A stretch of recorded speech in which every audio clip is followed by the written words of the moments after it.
The weathered clay tablets discovered in the ruins of ancient Mesopotamian cities contain references to geographical features that modern archaeology cannot locate. Among the thousands of cuneiform documents catalogued by excavation teams working throughout Iraq during the late 19th and early 20th centuries, a persistent pattern emerges that has quietly troubled scholars for over a century. The Sumerian administrative texts, religious hymns, and geographical surveys describe with remarkable specificity rivers that no longer flow, cities that have never been found, and temple complexes that appear to have vanished without leaving archaeological traces. These are not vague mythological references or poetic metaphors.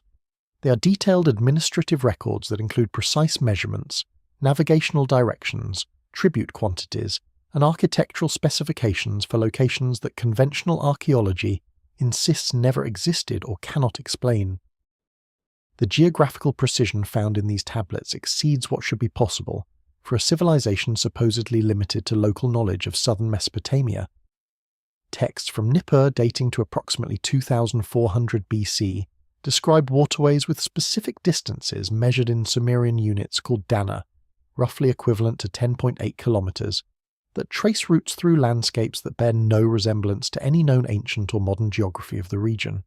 Temple inventories from Girsu list offerings transported from cities whose names appear nowhere else in the archaeological record, yet the documents provide explicit directions, travel times, and even descriptions of local vegetation and wildlife that suggest genuine geographical knowledge rather than mythological invention.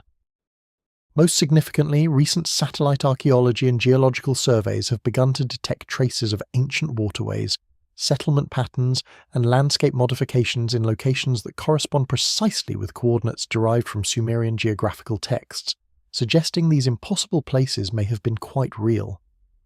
The geographical survey text catalogued as CBS 15379 in the University of Pennsylvania Museum collection represents one of the most detailed ancient landscape descriptions ever discovered.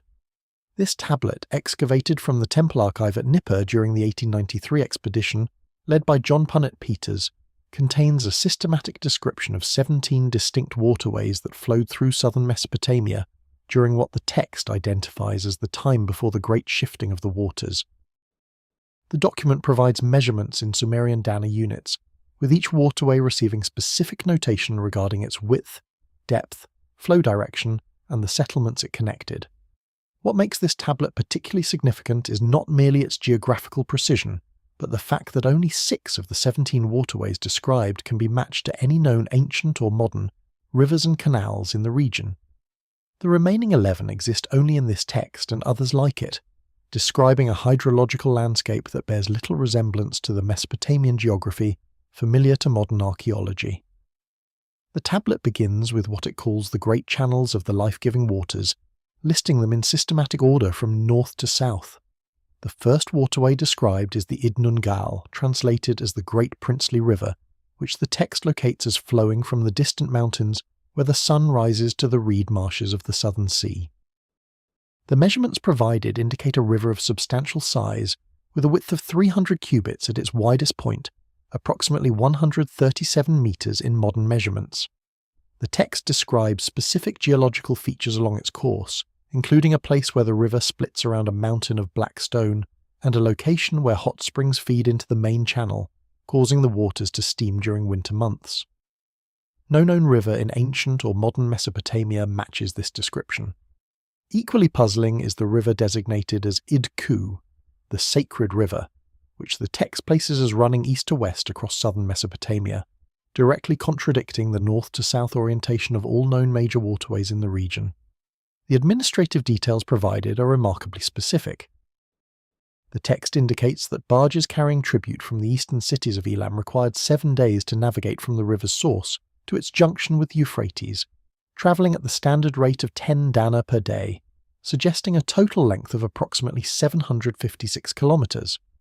The cargo manifests referenced in connection with this river include specific quantities of timber, copper and lapis lazuli that match trade records from other tablets, indicating this was not a mythological river, but an actual trade route used for documented commercial transactions.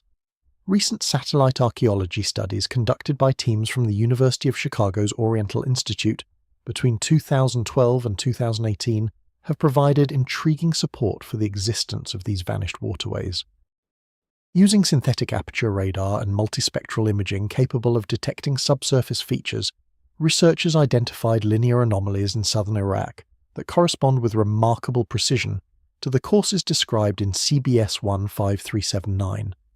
These subsurface features show characteristics consistent with ancient river channels, including the distinctive signatures of deposited sediments and vegetation patterns that indicate sustained water flow in the distant past. Most significantly, 3 of these detected channels run in orientations that do not match any known ancient or modern waterways, following instead the east-west and diagonal routes described in the Sumerian geographical texts. Geological core samples taken from locations along these detected channels have revealed sediment layers containing river-deposited materials dating to the 4th and 5th millennia BC, precisely the period when the Sumerian civilization was emerging.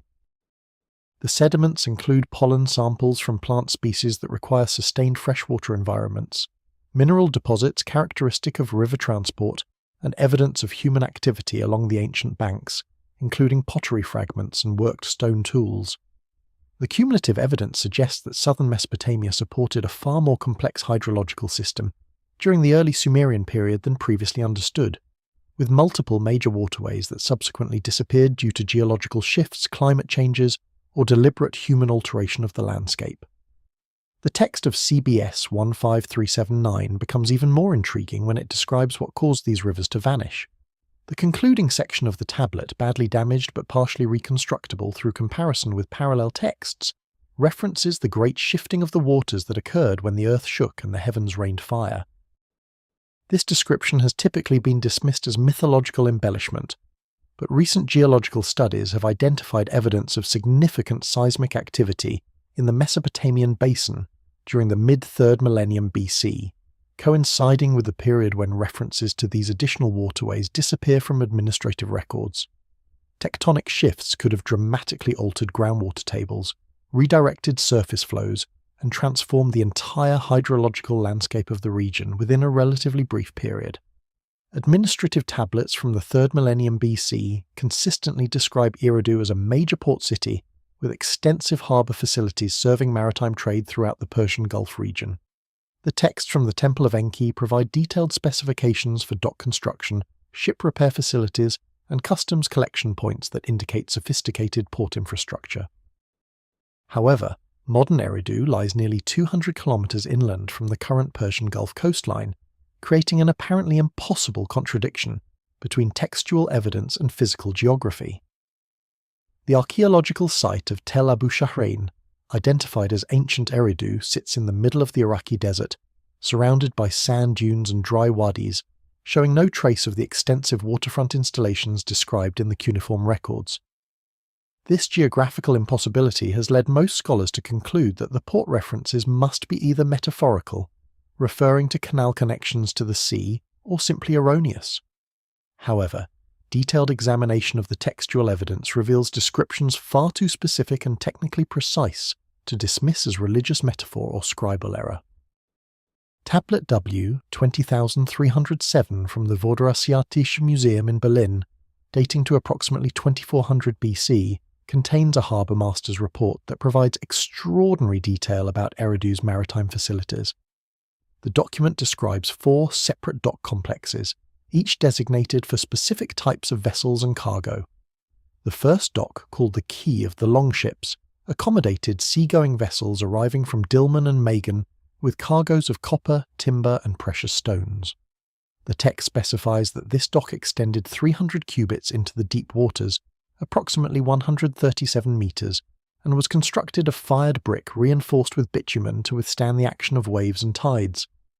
The second complex, the harbour of the grain ships, handled vessels transporting agricultural products from coastal settlements, featuring granary facilities adjacent to the docks for immediate storage of incoming shipments.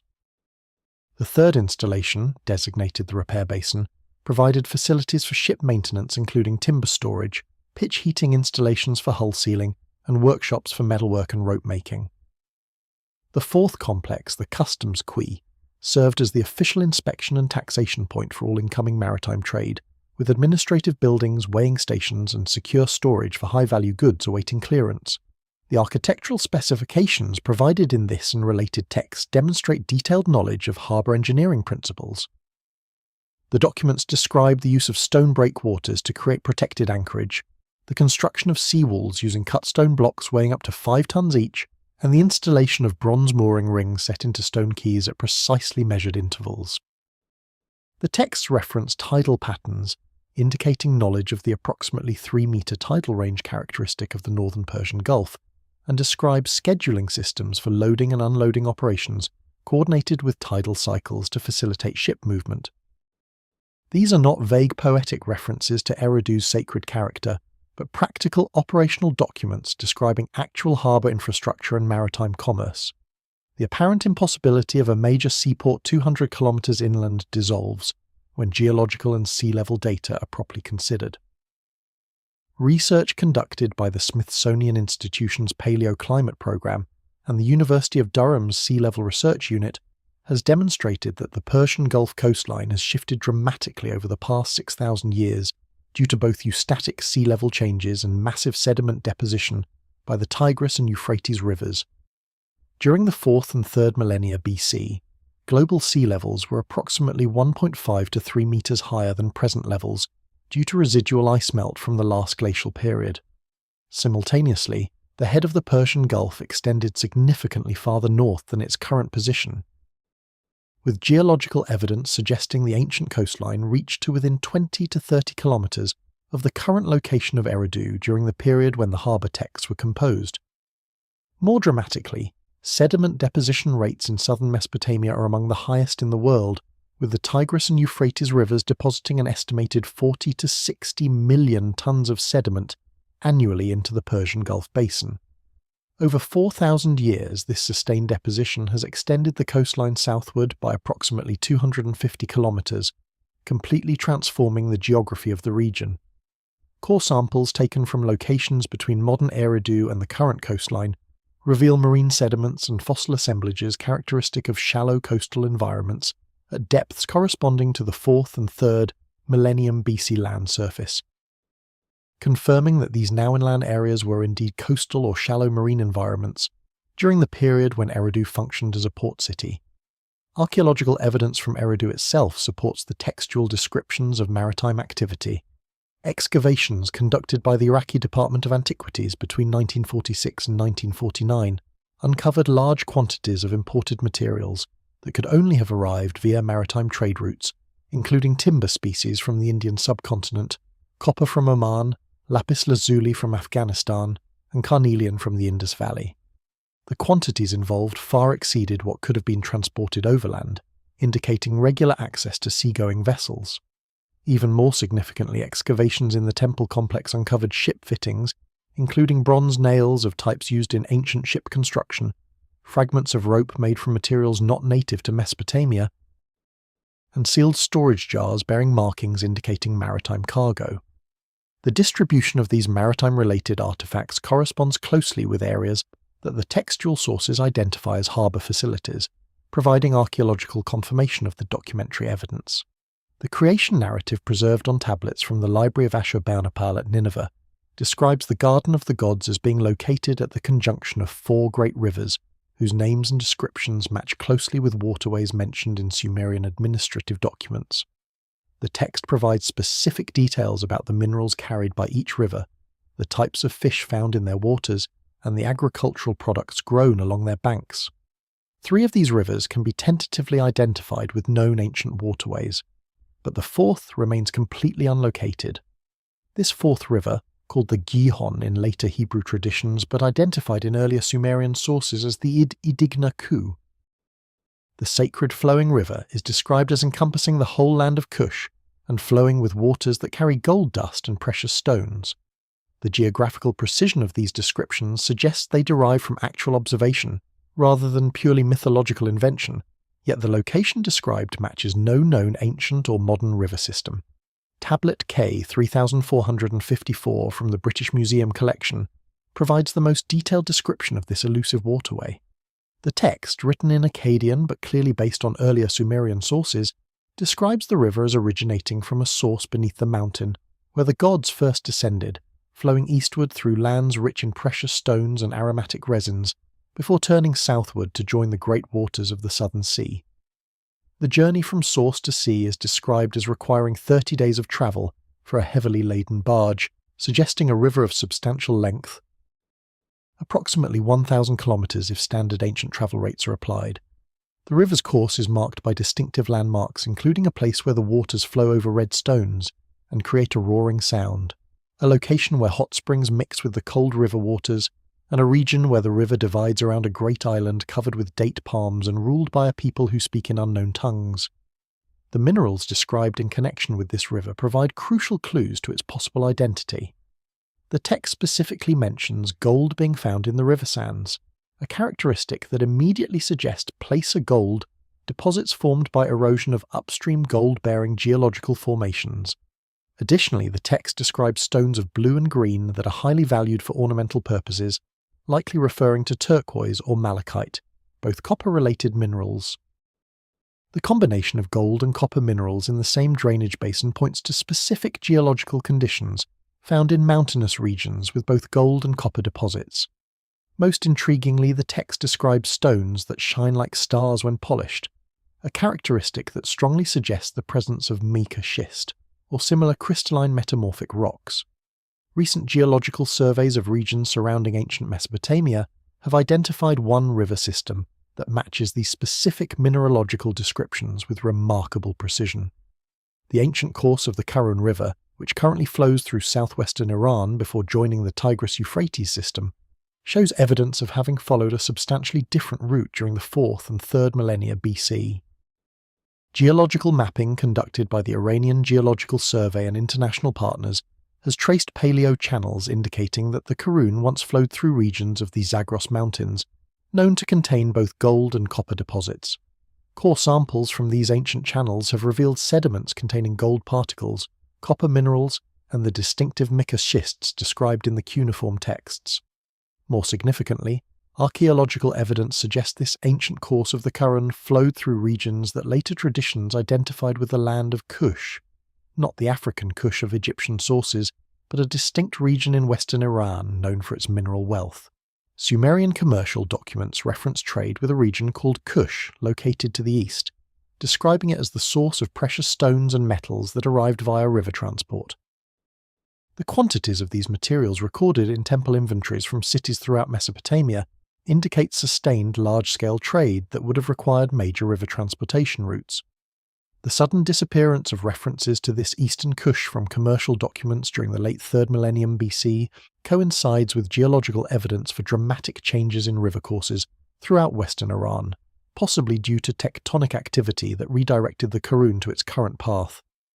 The agricultural products mentioned in connection with this 4th river provide additional geographical clues. The text describe the cultivation of exotic fruits, aromatic plants, and timber species that are not native to the Mesopotamian plain but match closely with flora characteristic of the Zagros mountain foothills and valleys.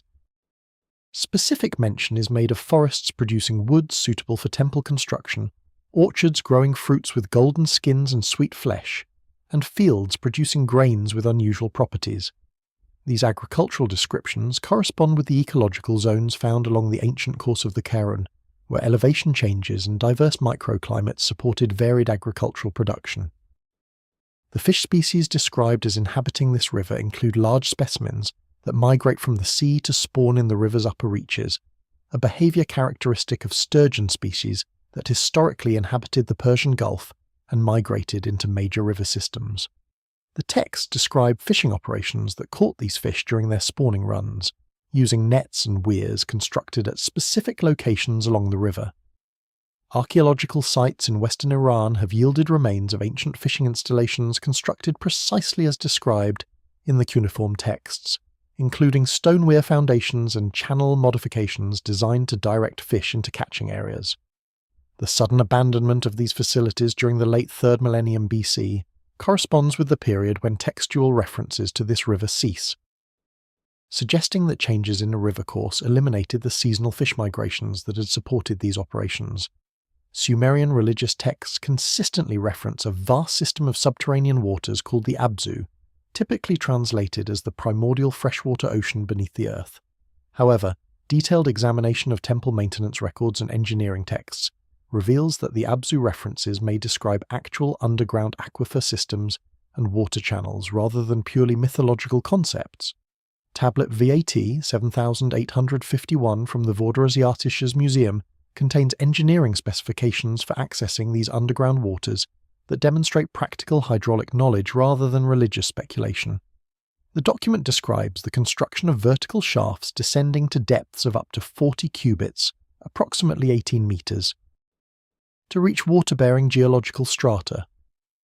The text provides detailed instructions for shaft construction, including the use of fired brick lining to prevent collapse, the installation of wooden beam reinforcements at regular intervals, and the creation of collection chambers at the bottom where underground waters could be gathered before being raised to the surface. The engineering specifications are remarkably sophisticated, describing techniques for identifying optimal locations for shaft excavation based on surface indicators including vegetation patterns, ground moisture levels, and the presence of specific rock formations. The text instructs builders to dig where the green plants grow even in the dry season, where the earth is cool beneath the surface, and where the stones show marks of ancient water. These criteria correspond closely with modern methods for locating groundwater resources based on surface hydrology and geological indicators. The document further describes testing procedures to determine whether excavated shafts had successfully reached productive aquifers, including measurements of water recovery rates and assessments of water quality based on taste, clarity, and the presence of mineral deposits. Most significantly, the tablet describes a network of interconnected underground channels that distribute water from primary source points to secondary collection locations throughout a given region. The text indicates that these channels were not naturally occurring but were deliberately excavated or enhanced by human engineering efforts. The construction method described involves creating tunnels following natural fracture zones in the underlying bedrock, enlarging these passages where necessary, and installing clay pipe sections to channel water flow. The engineering challenges of creating such underground waterworks are substantial, requiring surveying techniques to maintain proper gradients for gravity flow, ventilation systems to provide breathable air for workers during excavation, and lighting systems to enable work in complete darkness. Archaeological evidence for these underground water systems has emerged from multiple sites throughout Mesopotamia and surrounding regions. At Girsu, excavations by French archaeological teams uncovered a vertical shaft lined with fired brick, descending approximately 15 meters below the ancient ground surface.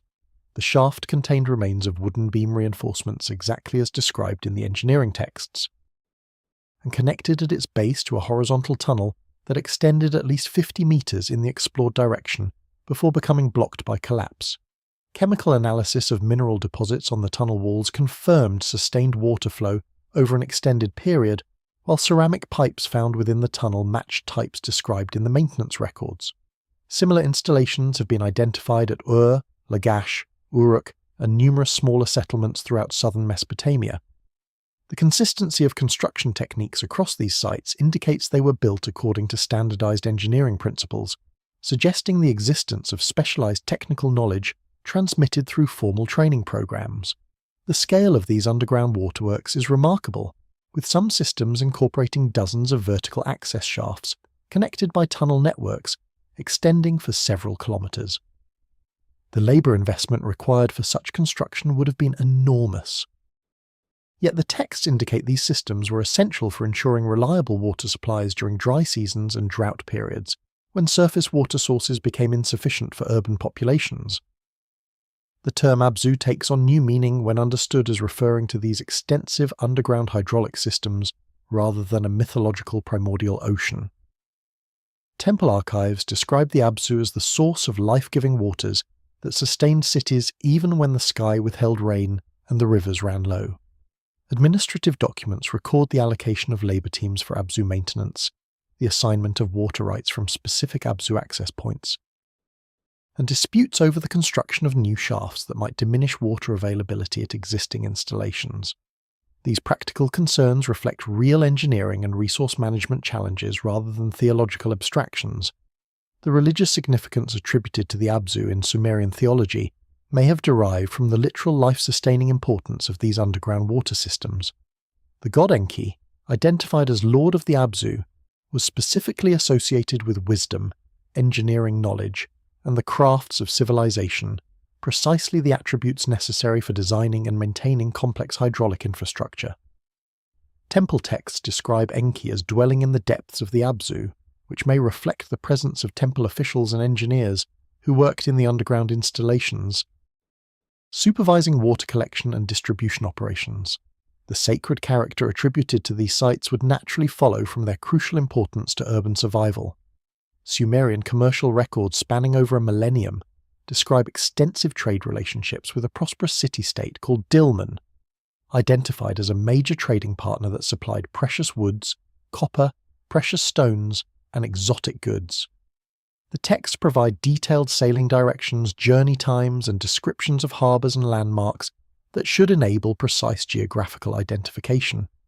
Despite over a century of archaeological investigation, the exact location and full extent of Dilmun remains disputed. The most commonly proposed location is Bahrain, where archaeological excavations have indeed revealed a sophisticated Bronze Age civilization with extensive trade connections. However, careful analysis of the Sumerian geographical descriptions reveals significant discrepancies between the textual accounts and the physical characteristics of Bahrain, suggesting that Dilmun may have encompassed a much larger territory than a single island, or that the name designated different locations during different historical periods. Tablet CBS 16042 from the University of Pennsylvania Museum provides the most detailed sailing directions to Dilmun found in any Sumerian source. The text describes the journey beginning from the port of Ur, proceeding down the Euphrates to the sea, then following the coast southward for a distance of 20 dana, approximately 216 kilometers. At this point, the directions instruct mariners to turn toward the rising sun, sailing eastward across open water for a journey of 3 days and nights, suggesting a distance of approximately 400 to 500 kilometers given typical ancient sailing speeds. The destination is described as a green land rising from the sea, with freshwater springs bubbling up from the ground, date palm forests covering the interior hills, and harbours protected by natural stone breakwaters on the western shore. The description continues with remarkable specificity about Dilmun's physical geography. The text describes a land of 2 levels, with low coastal plains suitable for agriculture and higher interior regions characterized by rocky hills and mountains. The mountains are described as containing copper deposits, visible as green stones on the surface, forests of unknown trees producing aromatic resins, and caves inhabited by bats and unknown creatures. The coastal regions are described as having extensive date palm cultivation, fishing villages using distinctive boat designs, and trading posts where merchants from distant lands gathered to exchange goods.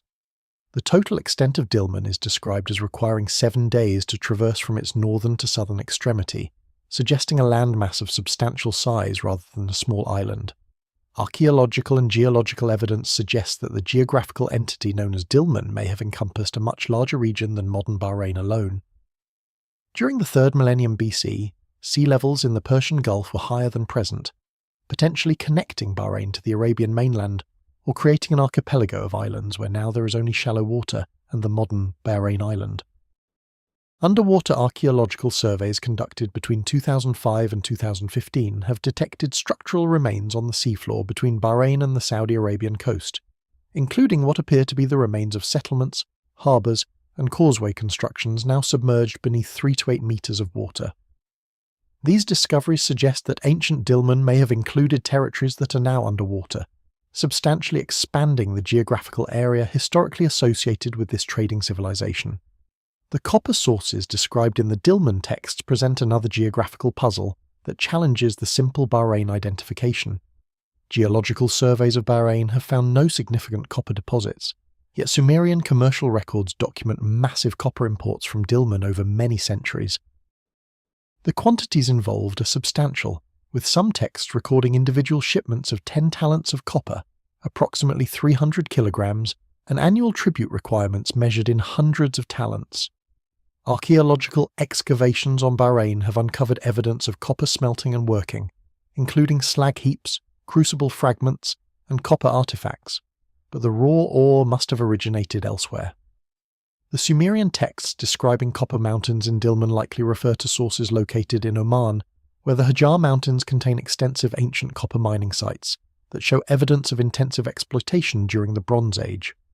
This geographical complexity suggests that Dilmun may have functioned as a trading network or confederation rather than a single unified city-state, with Bahrain serving as the primary commercial hub and administrative centre, while controlling or trading with resource extraction sites on the mainland.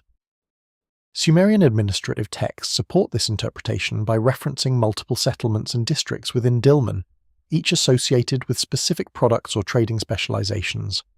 Some texts distinguish between Dilmun proper and a region called Dilmun of the Rising Sun, suggesting eastern territories beyond the main island centre.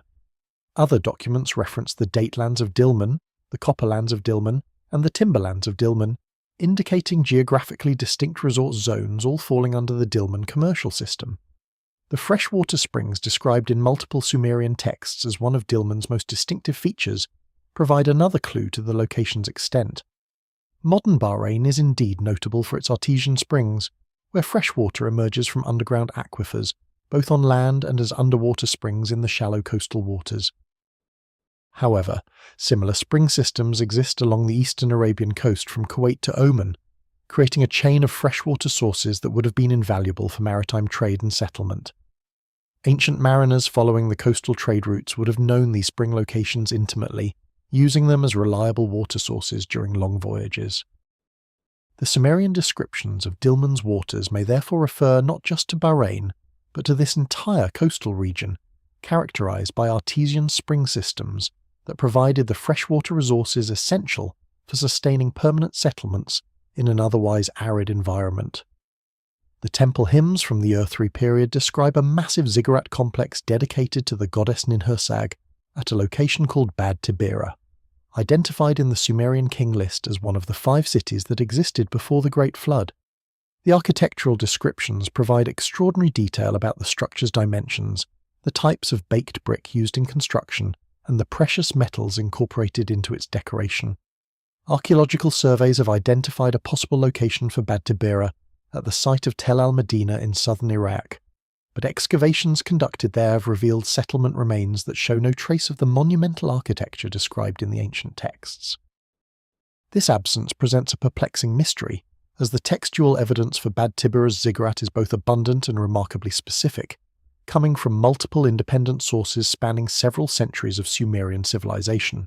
Tablet N 4567 from the Nippur Temple Archive, dating to approximately 2100 BC, contains a hymn celebrating the construction of Ninhursag's ziggurat at Bad Tibira. The text describes a structure rising in 7 stages to a total height of 150 cubits, approximately 68 meters, making it one of the tallest structures in ancient Mesopotamia according to these accounts. Each stage is described with precise measurements. The foundation platform measured 300 cubits square, approximately 137 meters on each side, constructed of baked bricks each weighing approximately 15 kilograms. The text specifies that the bricks were stamped with the name of the ruler who commissioned the work, a king named Enmenluana, whose reign is recorded in the Sumerian king list as lasting 43,200 years, one of the impossibly long pre-dynastic reigns that have puzzled scholars for generations. The construction materials described in the hymn include components that would have required substantial resources and sophisticated logistics. The text indicates that the foundation employed over 2 million baked bricks, each fired in kilns that consumed enormous quantities of fuel in a region where wood was scarce and valuable. The mortar binding these bricks consisted of bitumen mixed with crushed limestone, materials that had to be transported from distant sources. The upper stages incorporated glazed bricks in colours of deep blue and brilliant white, arranged in patterns depicting celestial symbols and divine figures. The summit temple chamber was described as being faced with sheet copper that gleamed like fire when struck by the sun, and decorated with silver rosettes and gold leaf applied to cedar wood panels imported from distant mountains. The hymn provides not only architectural specifications, but also describes the ziggurat's location within Bad Tibira's urban layout. The structure stood at the city's centre, surrounded by a sacred precinct enclosed by walls of baked brick. To the east lay the temple warehouses where offerings were stored and processed.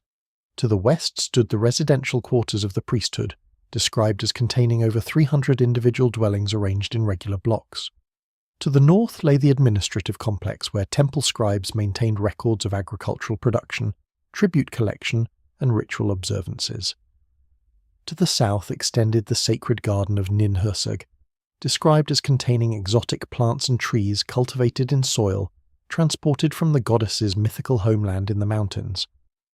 Archaeological investigation at Tel al-Medina, the site most commonly identified with Bad Tibira, has revealed a settlement of substantial size with occupation layers dating from the early dynastic period through the Old Babylonian period. Excavations conducted by the Iraqi Department of Antiquities during the 1970s uncovered administrative buildings, residential areas, and workshop facilities, but found no evidence of monumental religious architecture on the scale described in the textual sources. The most substantial religious structure identified at the site was a modest temple platform measuring approximately 30 meters square and rising to a preserved height of less than 5 meters, nothing approaching the massive 7-stage ziggurat described in the hymns. Several explanations have been proposed for this discrepancy between textual description and archaeological reality. The most conventional interpretation suggests that the hymnic descriptions represent idealized or mythological architecture rather than actual structures, exaggerating the achievements of Bad Tibira to enhance its prestige as one of the legendary antediluvian cities. However, this explanation struggles to account for the technical precision of the architectural specifications and the consistency of descriptions across multiple independent texts. An alternative possibility is that the great ziggurat of Bad Tibira was systematically dismantled in antiquity, with its baked bricks robbed out for reuse in later construction projects. The complete removal of such a massive structure would have required sustained effort over many years, but the value of fired bricks in a region where they were expensive to produce would have provided strong incentive for such salvage operations. A third possibility, suggested by recent geological surveys of the region, is that the true location of Bad Tibira and its vanished ziggurat may lie elsewhere, perhaps at a site now buried beneath accumulated sediments or obscured by landscape changes over the past 4 millennia. Ground-penetrating radar surveys conducted in the area surrounding Tel al-Medina have detected substantial subsurface anomalies at several locations, including geometric features that could represent buried architecture. These anomalies occur at depths ranging from 3 to 8 meters below the current surface, consistent with sediment accumulation rates calculated for the region over 4,000 years. Limited test excavations at one of these anomaly locations uncovered fragments of glazed brick and bitumen mortar at depths that would correspond to construction during the early dynastic period, offering tantalizing hints that substantial buried structures may indeed await discovery. The Sumerian king list's classification of Bad Tibira as one of the 5 cities that existed before the flood adds another dimension to the mystery.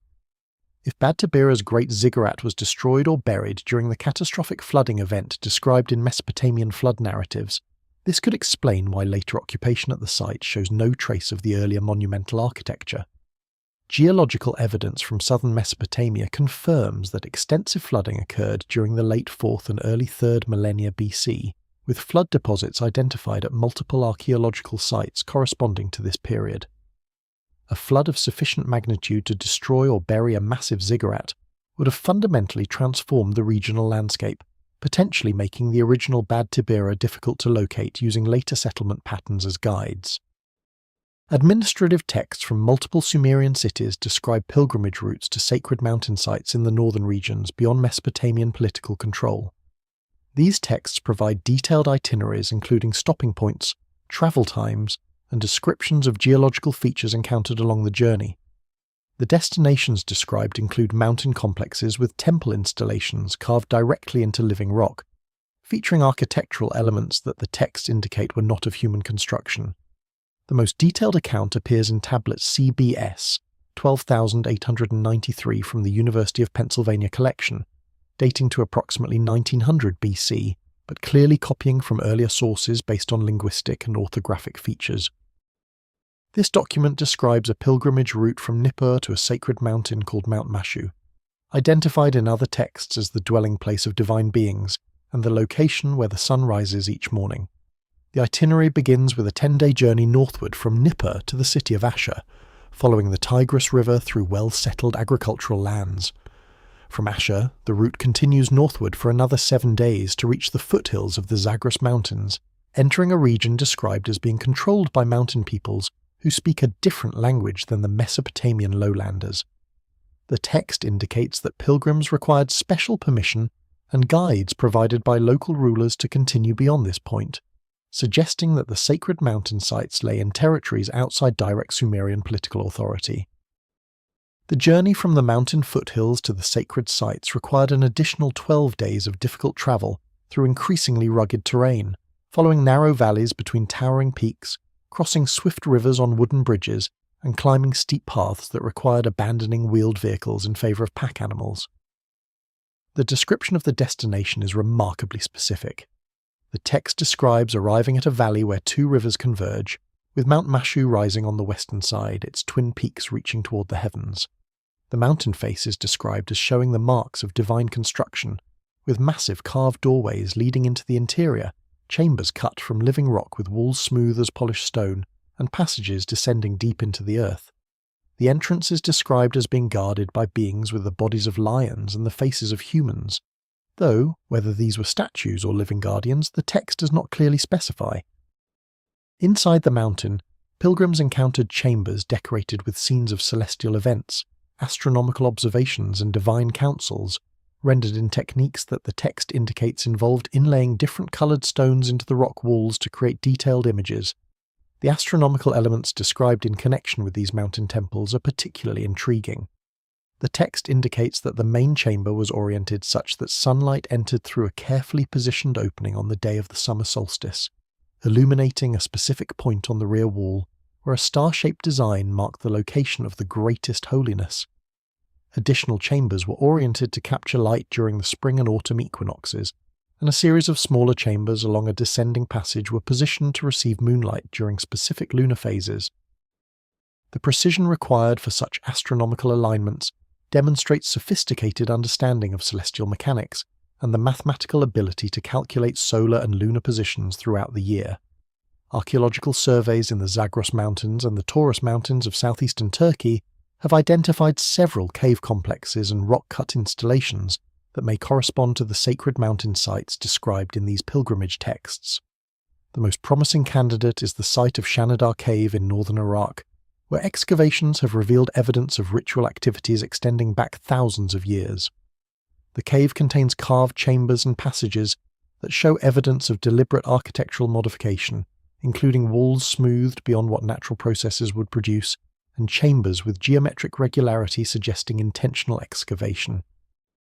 Most significantly, the main chamber demonstrates a solar alignment that brings direct sunlight into the deepest interior only during a brief period around the summer solstice, exactly as described in the Sumerian texts.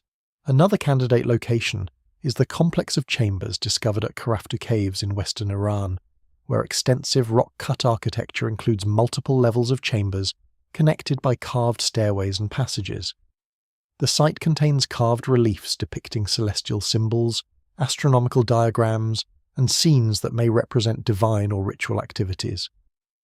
Dating of cultural deposits in these chambers has proven difficult due to limited excavation, but ceramic fragments and other artifacts found in the accessible area suggest use during the 3rd and 2nd millennia BC, contemporary with the pilgrimage texts.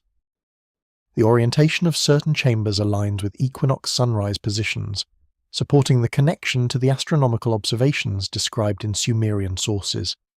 The description of guardians with lion bodies and human faces stationed at the mountain entrances finds remarkable parallels in the monumental sculpture discovered at various ancient sites throughout Mesopotamia and surrounding regions.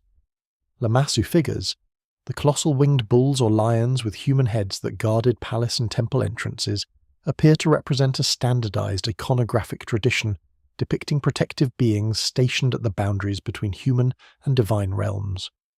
The placement of such figures at cave temple entrances in mountain regions would align perfectly with the function described in the pilgrimage texts, marking the transition point where pilgrims left the ordinary world and entered sacred space inhabited by divine presences.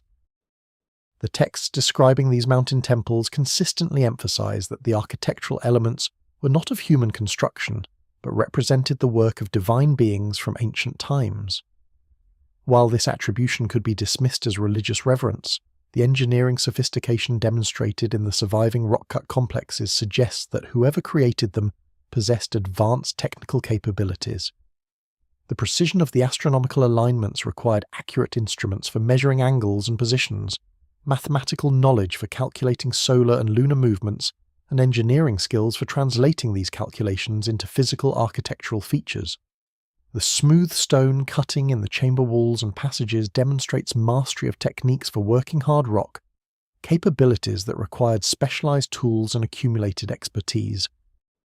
Recent underwater archaeological surveys in the Persian Gulf have detected anomalous features on the seabed that correspond with descriptions found in late Sumerian texts, referencing cities that were overtaken by the advancing sea.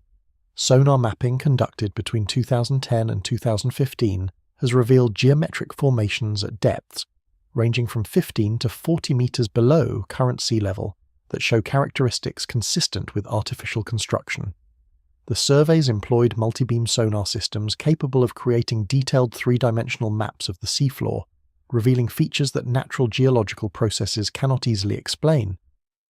The most significant discoveries occurred in the shallow waters between the eastern Arabian coast and Bahrain, where multiple sites show rectilinear formations, parallel linear features suggestive of walls or streets, and circular or rectangular depressions that may represent building foundations or public spaces.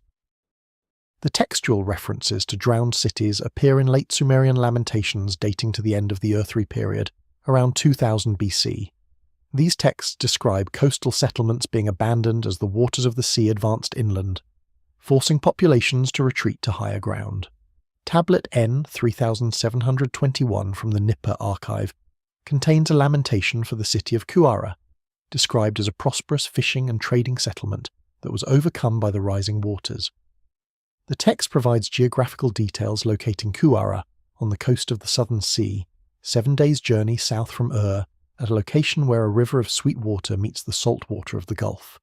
The description indicates that Kuara possessed substantial harbour facilities, warehouses for storing trade goods, and temples dedicated to Ninhursag and Enki, gods particularly associated with fresh water and coastal environments. The archaeological potential of these underwater sites is enormous, as submersion has protected them from the looting, erosion, and agricultural disturbance that has damaged many land sites.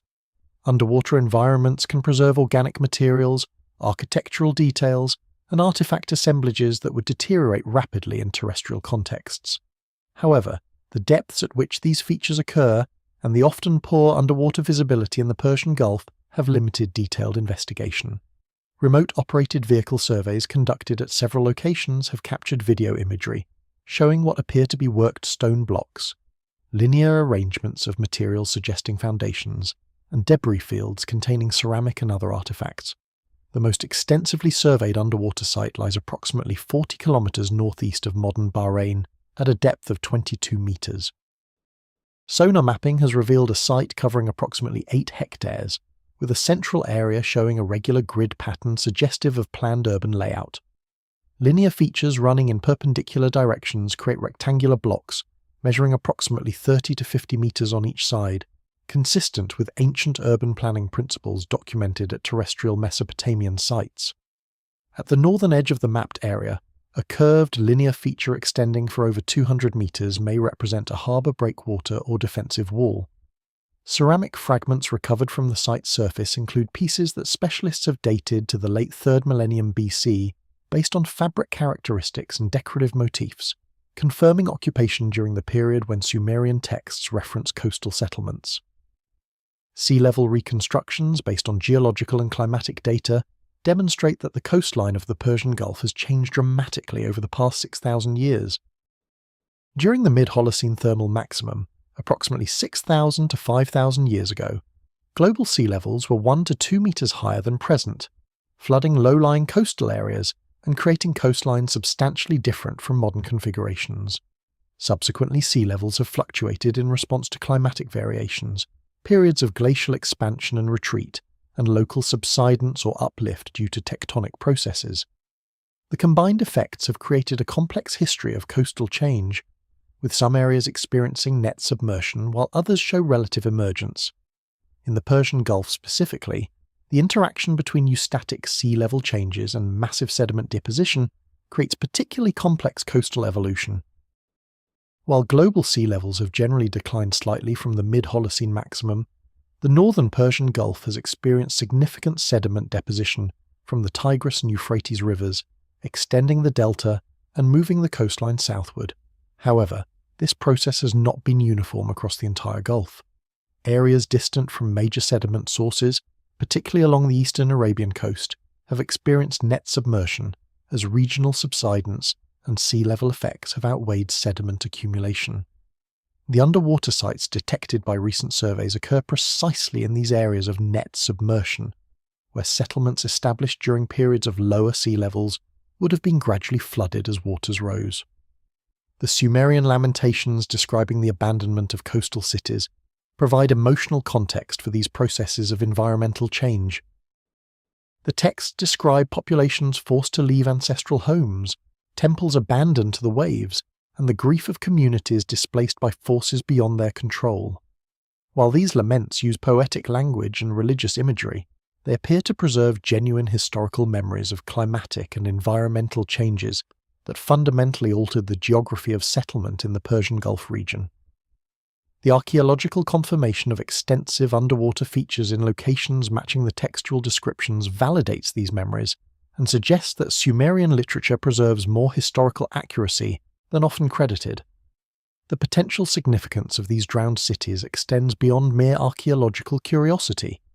If systematic underwater excavation could be conducted at these sites, they might provide unprecedented insights into 3rd millennium BC Mesopotamian civilization, preserved in context uncontaminated by millennia of subsequent occupation.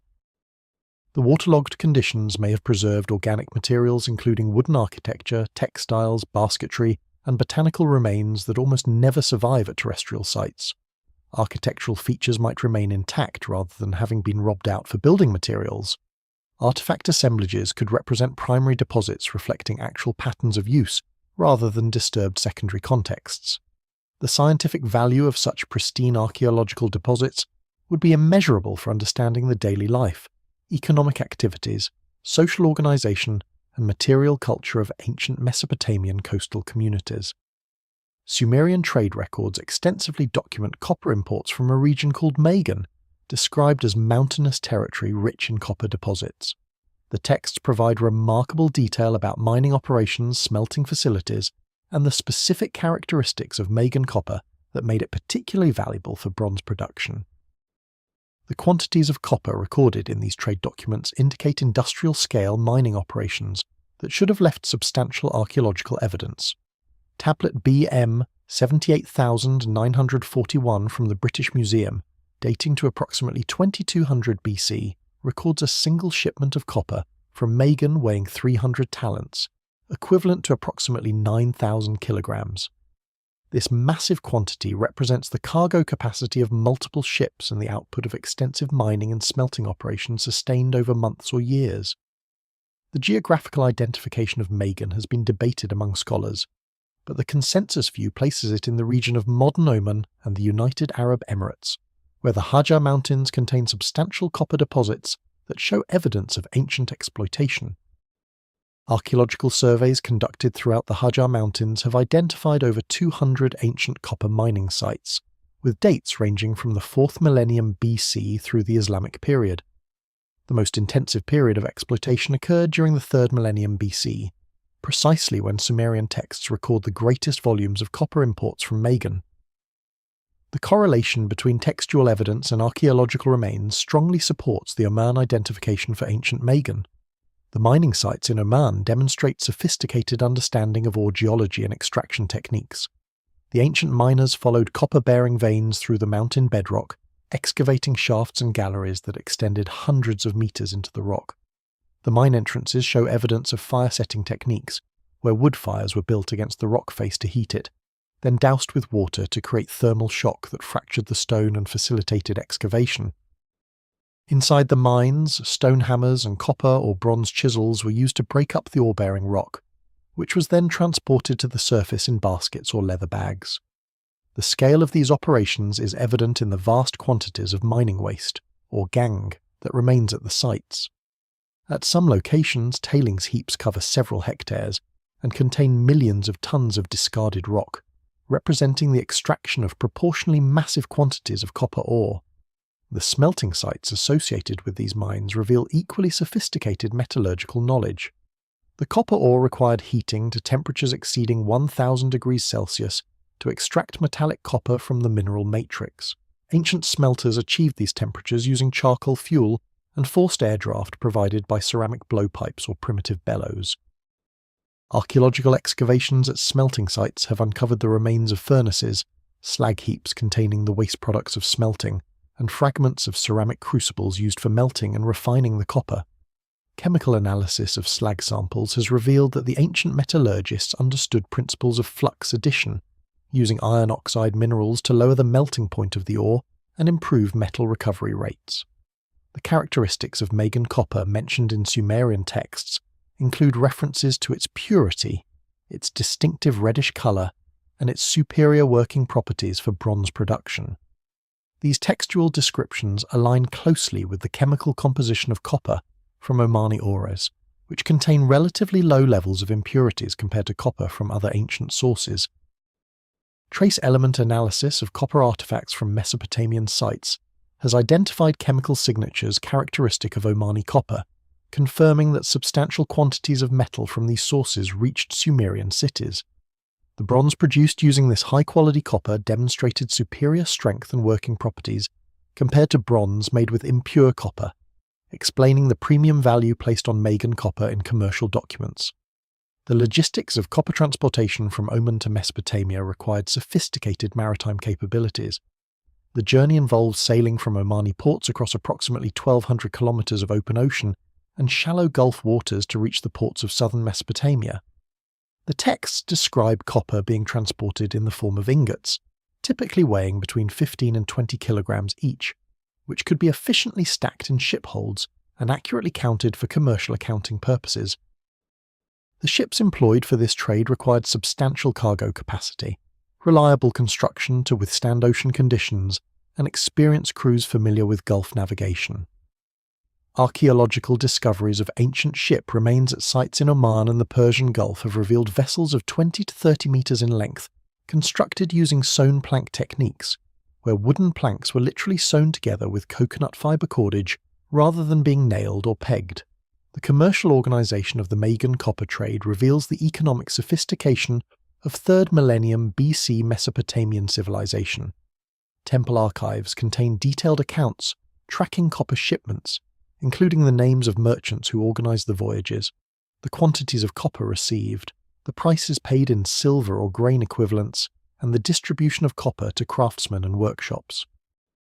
The scale and complexity of this long-distance trade required sophisticated commercial practices, including credit arrangements, cargo insurance, standardized weights and measures, and dispute resolution mechanisms. The survival of these detailed administrative records demonstrates that the Magan copper trade operated as an organized economic system rather than opportunistic exchange. Temple construction accounts from multiple Sumerian cities record the importation of massive cedar timbers from Dilmun for use in temple roof beams and door construction. The administrative texts specify tree dimensions, wood characteristics, and transport methods with precision that demonstrates extensive knowledge of forestry operations. However, modern Bahrain, the most commonly proposed location for Dilmun, has never supported cedar forests in any known historical period. This botanical impossibility creates another geographical puzzle surrounding the identification of ancient Dilmun, and suggests that either the term Dilmun encompassed a much larger geographical area than a single island, or that the timber trade attributed to Dilmun actually involved intermediary merchants based on Bahrain who obtained cedar from other sources. Tablet CBS 19874 from the University of Pennsylvania collection contains a detailed account of cedar timber imported for the construction of the Temple of Enlil at Nippur during the reign of Ur-Nammu, approximately 2100 BC. The document records the arrival of 12 cedar beams, each measuring 35 cubits in length and 3 cubits in diameter, approximately 16 meters long and 1.4 meters thick. These enormous timbers represented trees of exceptional size and age, requiring centuries of growth to achieve such dimensions. The text specifies that the wood came from Dilmun, arrived by ship at the port of Ur, and required specialized heavy transport equipment to move overland from the port to Nippur, a distance of over 150 kilometers. The botanical requirements for cedar trees of these dimensions indicate they must have originated from mountain forests, with suitable climate and soil conditions. True cedars of the genus Cedrus require well-drained mountain soils, adequate rainfall or snowmelt moisture, and temperate climate conditions. The cedar forests of Lebanon, famous since antiquity for providing timber to civilizations throughout the ancient Near East, represent the nearest source capable of producing trees of the sizes described in the Sumerian texts. However, Lebanon lies approximately 1,200 kilometers northwest of Bahrain, requiring either direct maritime trade between Lebanon and Mesopotamia or a complex intermediary system involving multiple transportation stages. Recent analysis of wood samples from archaeological contexts in Mesopotamia has provided crucial evidence for understanding the cedar trade. Dendrochronological and DNA analysis of preserved wood fragments from temple remains has identified multiple cedar species, including Lebanon cedar Cedrus libani, which matches the description in texts referencing timber from mountainous sources, and Himalayan cedar Cedrus deodara, suggesting that some timber may have originated from mountain regions to the east rather than west of Mesopotamia. This diversity of sources indicates that ancient timber merchants accessed multiple forest regions, and that Mesopotamian builders utilized wood from a variety of geographical origins.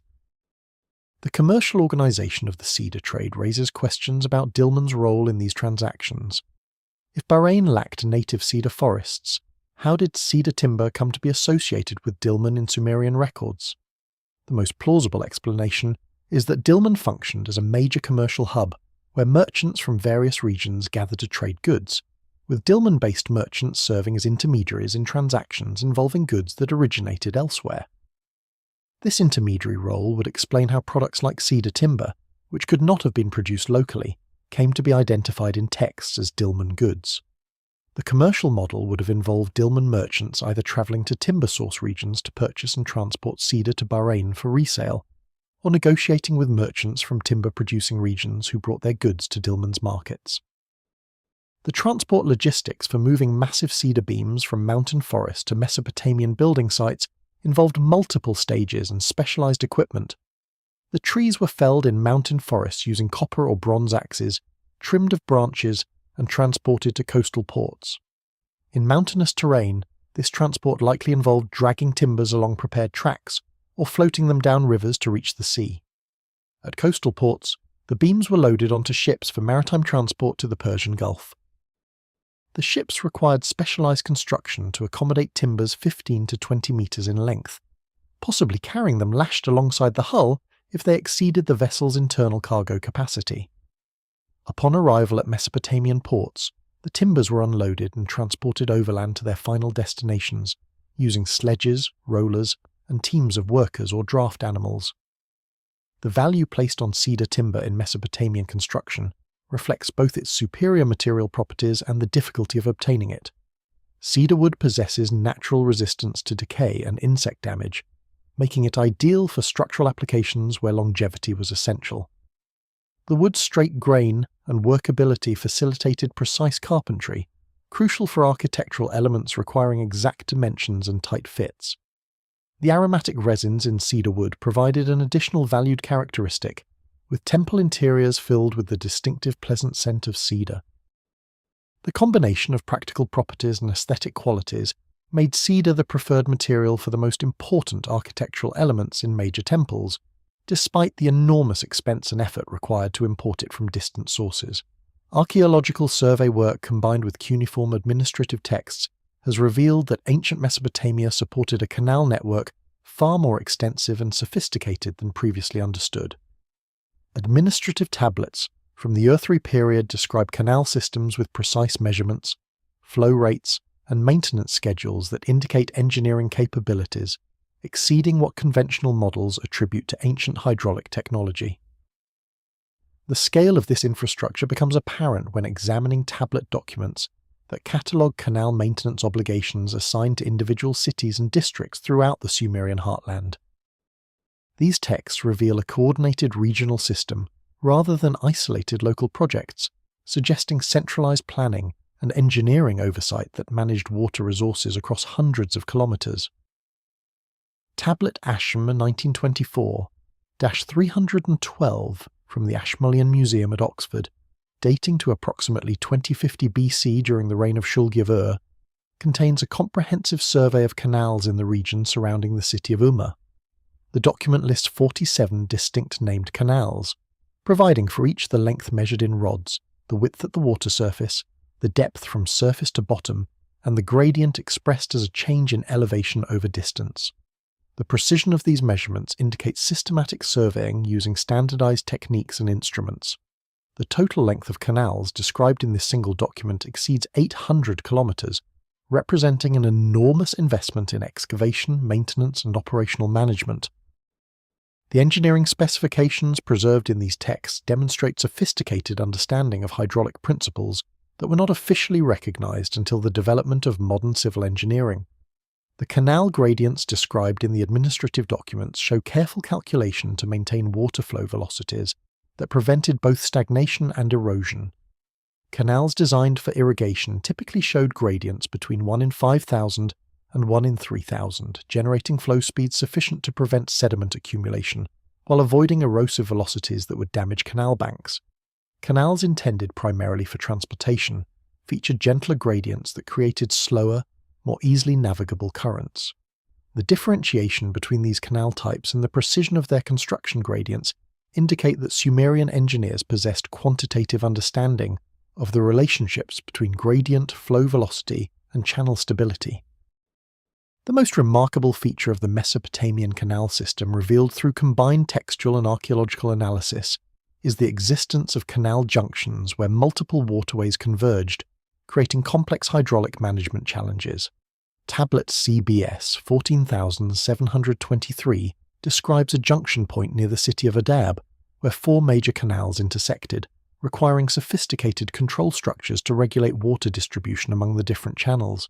The text describes gates constructed of cedar wood reinforced with bronze fittings that could be raised or lowered to control flow, measurement scales carved into stone posts that indicated water levels in each channel, and an administrative building where water allocation decisions were made based on agricultural requirements, seasonal conditions, and political agreements between the cities served by each canal. Archaeological investigation using satellite remote sensing has confirmed the existence of this extensive canal network and revealed features that are not mentioned in the surviving texts.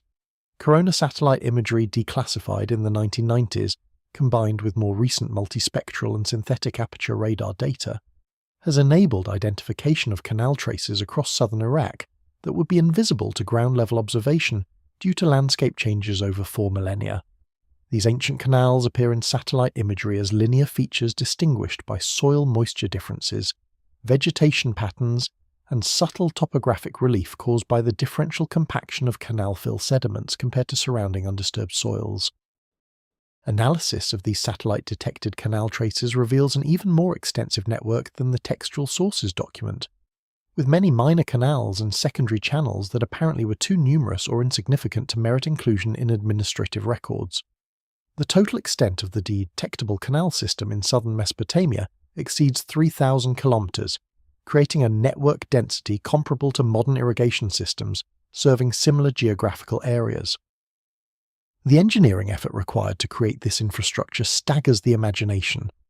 At an average canal cross-section of 3 meters width and 1.5 meters depth, the excavation of 3,000 kilometers of canals would have required the removal of approximately 13.5 million cubic meters of earth, equivalent to moving roughly 5 times the volume of the Great Pyramid of Giza. The maintenance requirements for such an extensive canal system were equally substantial. Administrative texts describe annual maintenance obligations assigned to cities and districts, requiring the mobilization of labor forces to clear accumulated sediments, repair eroded banks, rebuild control structures, and remove vegetation that impeded water flow. Tablet Asham 1924 289 records the assignment of maintenance responsibility for a 60-kilometre section of the Itturungal Canal to a group of 16 villages, each responsible for maintaining a specific segment.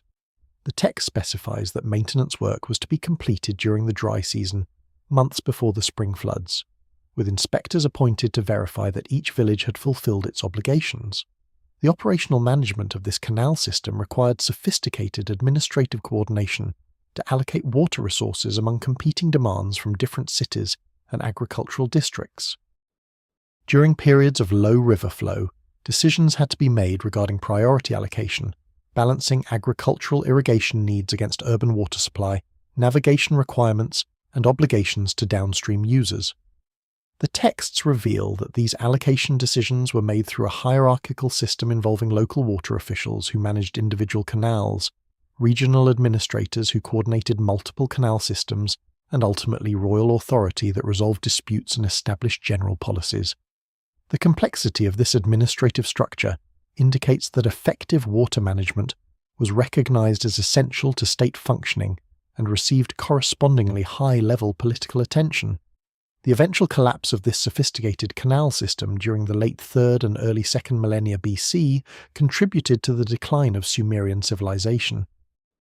Multiple factors combined to undermine the infrastructure's sustainability. Salinization caused by millennia of irrigation raised soil salinity levels to the point where agricultural productivity declined dramatically.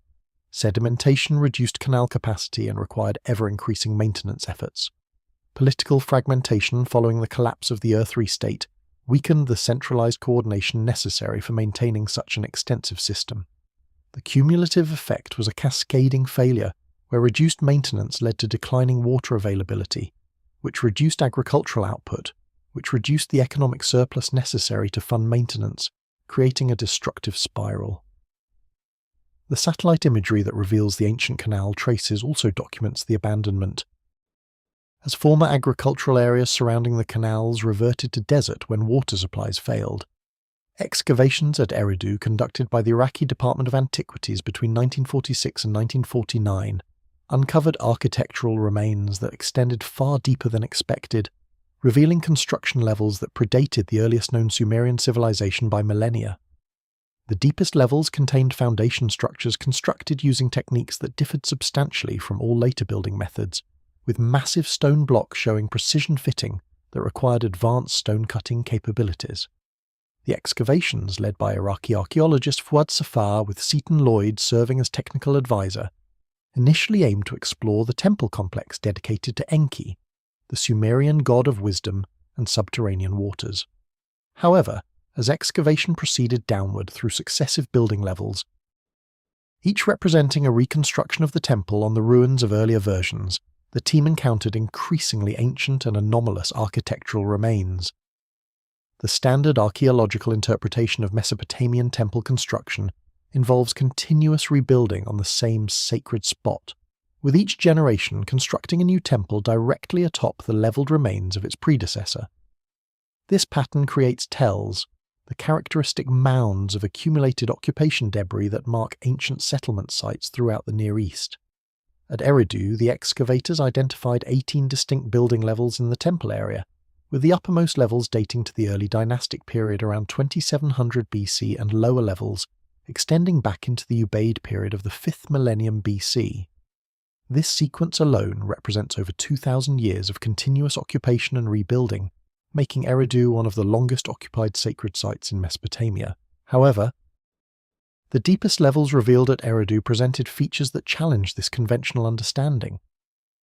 At approximately 11 meters below the surface, the excavators encountered massive stone foundation blocks, unlike anything found in the upper levels. These blocks, some weighing over 2 tons, were composed of limestone that had been dressed to create smooth surfaces and fitted together with extraordinary precision. The joints between blocks showed tolerances of less than 1 millimeter, with no mortar or binding agent.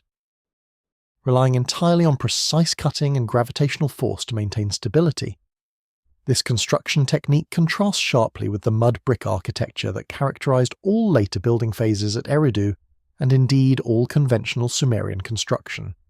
The stone blocks showed evidence of tool marks indicating they had been cut and shaped, using techniques that required harder cutting implements than the copper tools available to Ubaid period populations.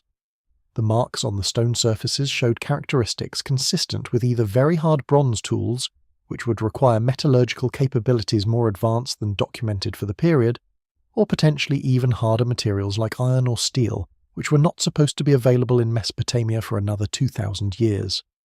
Petrographic analysis of the limestone blocks revealed they originated from geological formations located over 150 kilometers from Eridu, raising questions about the transportation methods employed to move such massive stones across such distances during a period when wheeled vehicles had barely been invented. The architectural plan revealed in these deepest levels showed geometric sophistication that exceeded the relatively simple shrine structures characteristic of Ubaid period architecture. The foundation outlined a building approximately 30 meters square, with internal divisions creating a complex arrangement of chambers and passages oriented according to cardinal directions with precision better than 2 degrees of deviation. The central chamber featured a raised platform constructed of the fitted stone blocks, surrounded by a corridor system that provided circumambulation access around the platform. This architectural arrangement presaged features that would become standard in later Mesopotamian temple design, suggesting that the fundamental temple layout was established in this earliest period and maintained through subsequent rebuilding phases. Most intriguingly, the stone platform in the central chamber contained a vertical shaft descending into the underlying bedrock. The excavators were able to explore this shaft to a depth of approximately 8 meters, before accumulated groundwater and structural safety concerns forced them to halt. The shaft walls showed evidence of deliberate excavation through solid rock, creating a cylindrical opening approximately 2 meters in diameter, with walls bearing the same precise tool marks observed on the stone blocks. The purpose of this deep shaft remains unclear. The excavators speculated it might have served as a ritual connection to the Abzu, the subterranean waters central to Enki's mythology. However, the engineering effort required to create such a feature suggests it served some practical function beyond purely symbolic purposes. Radiocarbon dating of organic materials found in association with these deepest stone foundations produced dates clustering around 5500 BC, placing the construction during the early Ubaid period, or possibly even earlier. These dates pushed the origins of monumental architecture at Eridu back over 1,000 years earlier than the conventional emergence of Sumerian civilization, and demonstrated that sophisticated construction capabilities existed in southern Mesopotamia far earlier than typically acknowledged. The dates also created a chronological puzzle, as the stoneworking techniques and architectural sophistication evident in these earliest levels exceeded capabilities that would be demonstrated in the region for millennia afterward, suggesting a reversal of the expected pattern of technological progress. The question of why such sophisticated stone construction was abandoned in favour of mud brick architecture in all subsequent building phases at Eridu has never been satisfactorily answered. Economic explanations suggest that stone construction was simply too expensive and labour-intensive to sustain, with mud brick offering a more practical building material for a region where stone was scarce, but clay was abundant. However, this explanation struggles to account for why the earliest builders possessed the capability and motivation to invest in stone construction that later generations with presumably greater resources and organizational capacity chose not to replicate. An alternative possibility is that the earliest stone foundations represented the work of a different population with different technological capabilities than the later Sumerian builders, though this suggestion remains highly speculative. Administrative texts from Lagash describe extensive agricultural installations called floating gardens that were constructed on artificial islands within marsh areas. The engineering specifications preserved in these documents describe sophisticated water management systems, soil composition requirements, and planting schedules that indicate advanced understanding of hydroponic and aquaponic agricultural principles. Archaeological investigation of the ancient Lagash region has revealed geometric patterns in marsh areas visible in satellite imagery that may represent the remains of these innovative agricultural systems. The texts describe these installations as providing year-round fresh vegetable production in environments unsuitable for conventional agriculture, contributing significantly to urban food supplies. Tablet Louvre O5692 from the Department of Near Eastern Antiquities, dating to approximately 2100 BC, contains detailed specifications for constructing floating gardens in the marsh regions south of Lagash. The document describes creating rectangular enclosures measuring 50 cubits by 30 cubits, approximately 23 meters by 14 meters, by weaving reed bundles into floating mats and anchoring them to the marsh bottom using wooden stakes driven through the mat structure. The construction process began during the dry season when water levels were lowest, allowing workers to access the marsh bottom for stake installation. The reed mats were woven in multiple layers to create sufficient buoyancy and structural integrity to support the weight of soil and plants that would be added subsequently. The soil composition specified in the text demonstrates remarkable understanding of plant nutrition requirements and the challenges of growing crops in floating substrates. The document describes mixing equal parts of silt from river deposits, decomposed reed material from previous seasons, and animal manure to create a growing medium approximately 1 cubit deep, roughly half a meter. This mixture provided both the physical substrate for root development and the essential nutrients for plant growth. The text specifically notes that the soil should remain moist but not waterlogged, requiring careful management of water levels within the floating garden structure. The reed mat construction allowed water to percolate upward from below through capillary action, while excess water could drain back into the marsh, maintaining optimal moisture levels automatically. The planting schedules described in the administrative text indicate year-round production cycles taking advantage of the moderated microclimate provided by the marsh environment. The thermal mass of the surrounding water buffered temperature extremes, protecting plants from frosts during winter months and preventing excessive heat stress during summer.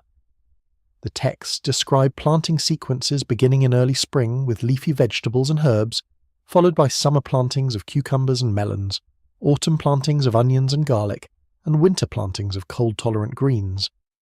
This continuous production cycle provided fresh vegetables throughout the year, complementing the grain-based diet that constituted the primary food supply for urban populations. The water management systems described in connection with these floating gardens reveal sophisticated understanding of aquatic ecosystems and nutrient cycling. The texts describe introducing fish into the water channels between floating garden plots, creating what modern agriculture would recognize as an integrated aquaponic system. The fish waste provided additional nutrients for the plants, while the plant roots helped filter and clean the water, creating a mutually beneficial relationship. The fish themselves provided an additional protein source that could be harvested periodically, enhancing the overall productivity of the system. The texts specify stocking rates for fish populations and describe seasonal management practices including thinning fish populations to prevent overcrowding and introducing new breeding stock to maintain genetic diversity. Archaeological evidence for these floating garden systems comes primarily from satellite imagery analysis rather than direct excavation, as the ephemeral nature of reed and organic construction materials means that little physical evidence would survive thousands of years of decomposition. However, examination of corona and modern satellite imagery of the ancient Lagash region reveals geometric patterns in areas that were marsh during antiquity but have since been drained or altered. These patterns show rectangular features arranged in regular arrays with consistent spacing and orientation, matching the layout described in the administrative texts. The regularity of these patterns argues against natural formation, suggesting they represent human-created landscape modifications. Ground-penetrating radar surveys conducted in areas where these satellite patterns appear most clearly have detected subsurface features consistent with the described floating garden infrastructure. The surveys reveal linear anomalies representing the wooden stakes that anchored the reed mats, arranged in rectangular patterns matching the dimensions specified in the texts. The stakes appear at depths consistent with the accumulation of sediment over 4,000 years. Limited test excavations in these areas have recovered preserved wooden fragments from depths corresponding to the detected anomalies, with radiocarbon dates placing them in the late 3rd and early 2nd millennia BC, confirming that substantial wooden structures existed in these marsh areas during the period when the texts describe floating garden construction. The productivity advantages of these floating garden systems explain their prominence in Lagash administrative records despite the labour investment required for their construction and maintenance. The year-round production capability provided fresh vegetables during seasons when conventional field agriculture was not productive. The space efficiency of intensive cultivation in floating gardens produced higher yields per unit area than field crops. The utilization of marsh areas unsuitable for conventional agriculture expanded the total productive land available to support urban populations. The texts record vegetable tribute from floating gardens being delivered to temples and redistributed to workers as rations, indicating these installations were integrated into the broader agricultural economy rather than representing isolated subsistence production. The eventual abandonment of floating garden technology followed the general decline of Lagash during the post-Earth III period, as political instability disrupted the administrative systems that coordinated construction and maintenance, and as labour availability decreased due to population decline and migration, the intensive management required for floating gardens became unsustainable. The technology appears to have been largely forgotten by the Old Babylonian period, with later Mesopotamian agricultural texts making no reference to floating garden construction, despite their documented success during the Sumerian period. Ground-penetrating radar surveys conducted at Nippur between 2005 and 2012 detected extensive underground structures beneath the main temple complex that extend to depths exceeding 15 meters below the current excavation levels. The detected chambers show geometric regularity and construction characteristics consistent with intentional architecture rather than natural geological formations. Cuneiform texts from Nippur's temple archives reference sacred chambers beneath the earth, where the most holy rituals were performed and the most precious objects were stored, suggesting that these underground structures served important religious and administrative functions.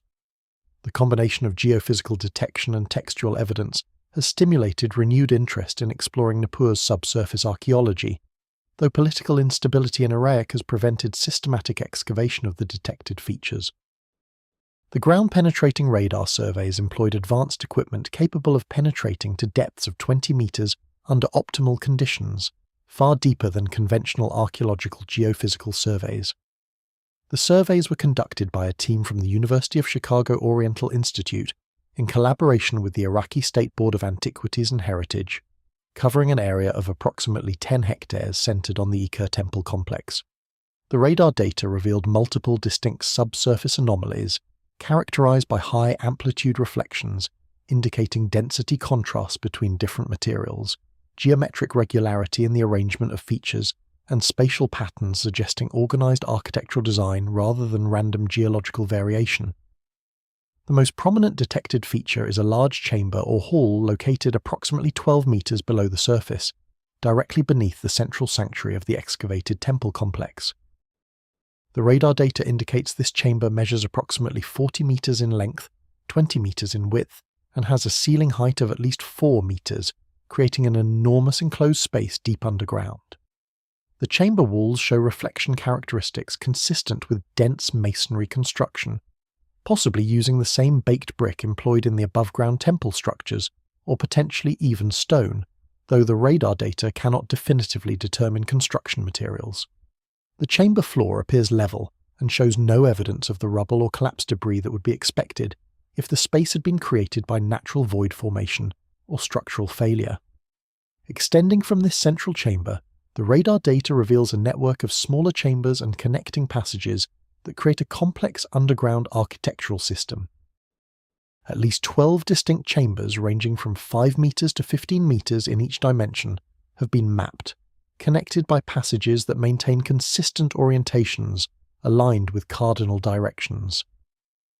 The overall layout shows planning principles similar to those employed in the above-ground temple complex, with symmetrical arrangements, hierarchical sizing of spaces suggesting functional differentiation, and circulation patterns that create procession routes through the underground complex.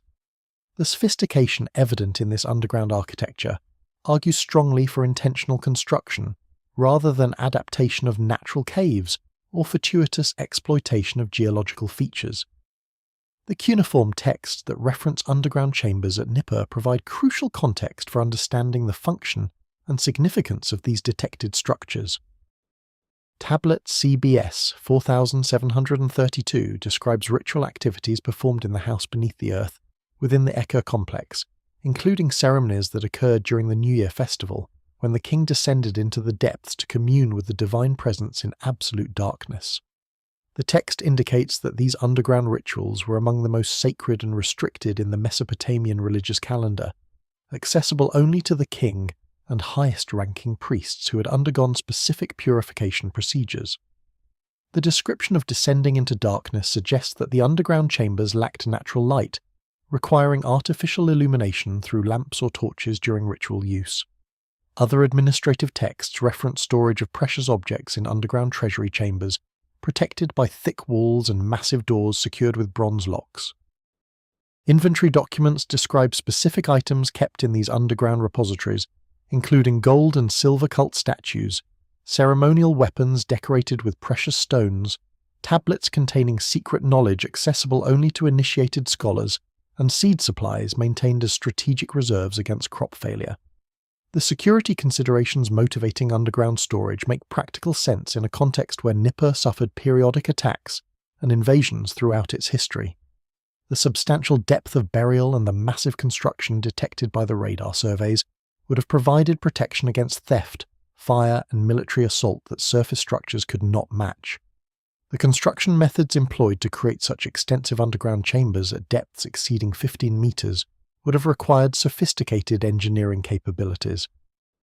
Excavating chambers at this depth necessitates dealing with groundwater infiltration, structural stability of excavated spaces in unconsolidated sediments, ventilation for workers during construction, and removal of enormous quantities of excavated material.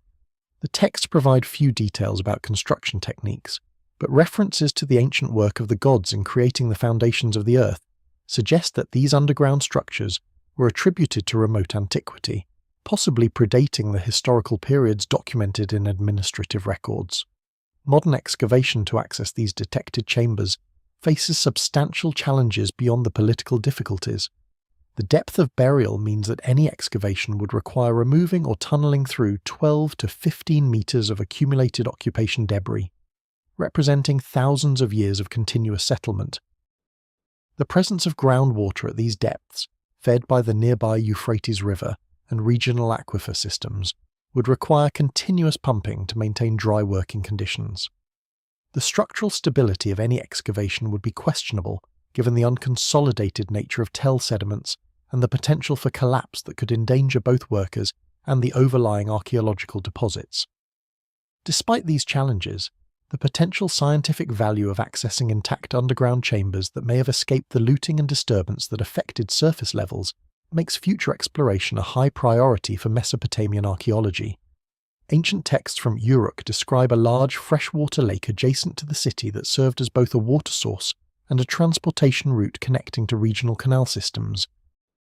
Geological surveys using satellite multispectral imaging have detected subsurface anomalies in the area surrounding ancient Uruk that suggest the former presence of a substantial body of water that no longer exists.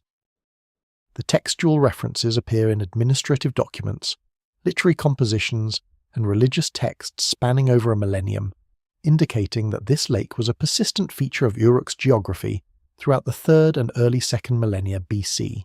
The disappearance of such a major landscape feature raises questions about environmental changes in southern Mesopotamia and their impact on urban settlement patterns. Tablet W 20,512 from the Vorderasiatisches Museum, dating to approximately 2300 BC, contains a boundary description for agricultural land controlled by the Temple of Inanna at Uruk. The document describes the eastern boundary as the shore of the Great Water of Uruk, providing measurements indicating that the lake's perimeter extended for approximately 12,000 cubits, roughly 5.5 kilometers. This perimeter measurement suggests a lake of substantial size, likely covering several square kilometers depending on its shape. The text describes the lake as being fed by springs bubbling up from the earth and by a canal connection bringing water from the Euphrates River, indicating that it was maintained by a combination of natural groundwater sources and human-engineered water management. Literary texts from Uruk reference the lake in descriptions of the city's geography and legendary history. The Epic of Gilgamesh contains passages describing Gilgamesh walking beside the waters of Uruk, though scholars have typically interpreted these references as poetic descriptions of the Euphrates River rather than a distinct lake. However, careful reading of the Akkadian text reveals descriptions of still water, that reflects the stars and supports waterbirds in great flocks, characteristics more consistent with a lake environment than a flowing river. The text describes the waters as sacred to Inanna and indicates that ceremonial boats were launched on these waters during festival celebrations, with processions circling the lake while carrying the goddess's cult statue.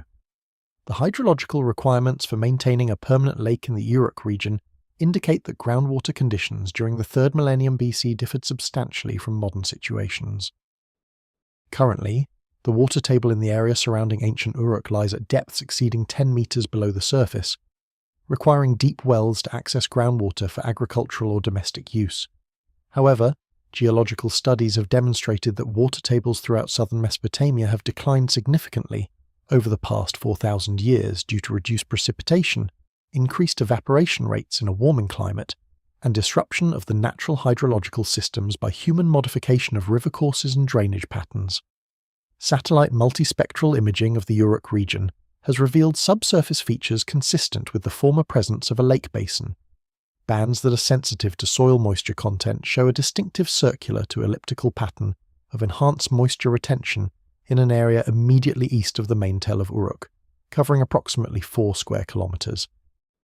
This enhanced moisture retention indicates that subsurface sediments in this area possess different characteristics than surrounding soils, likely due to the accumulation of fine-grained lake sediments that retain water more effectively than the silty and sandy soils characteristic of the region.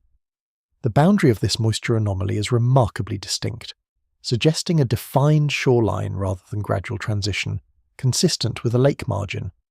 Ground truthing of the satellite-detected anomaly through geophysical surveys and limited test excavations has confirmed the presence of distinctive sediments at shallow depths below the current surface.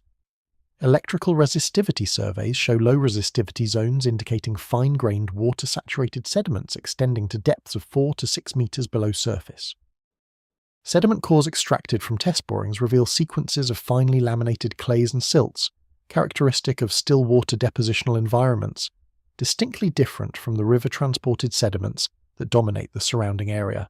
Microfossil analysis of these sediments has identified diatoms and other aquatic organisms that inhabit freshwater lake environments, confirming that standing freshwater persisted in this location for extended periods.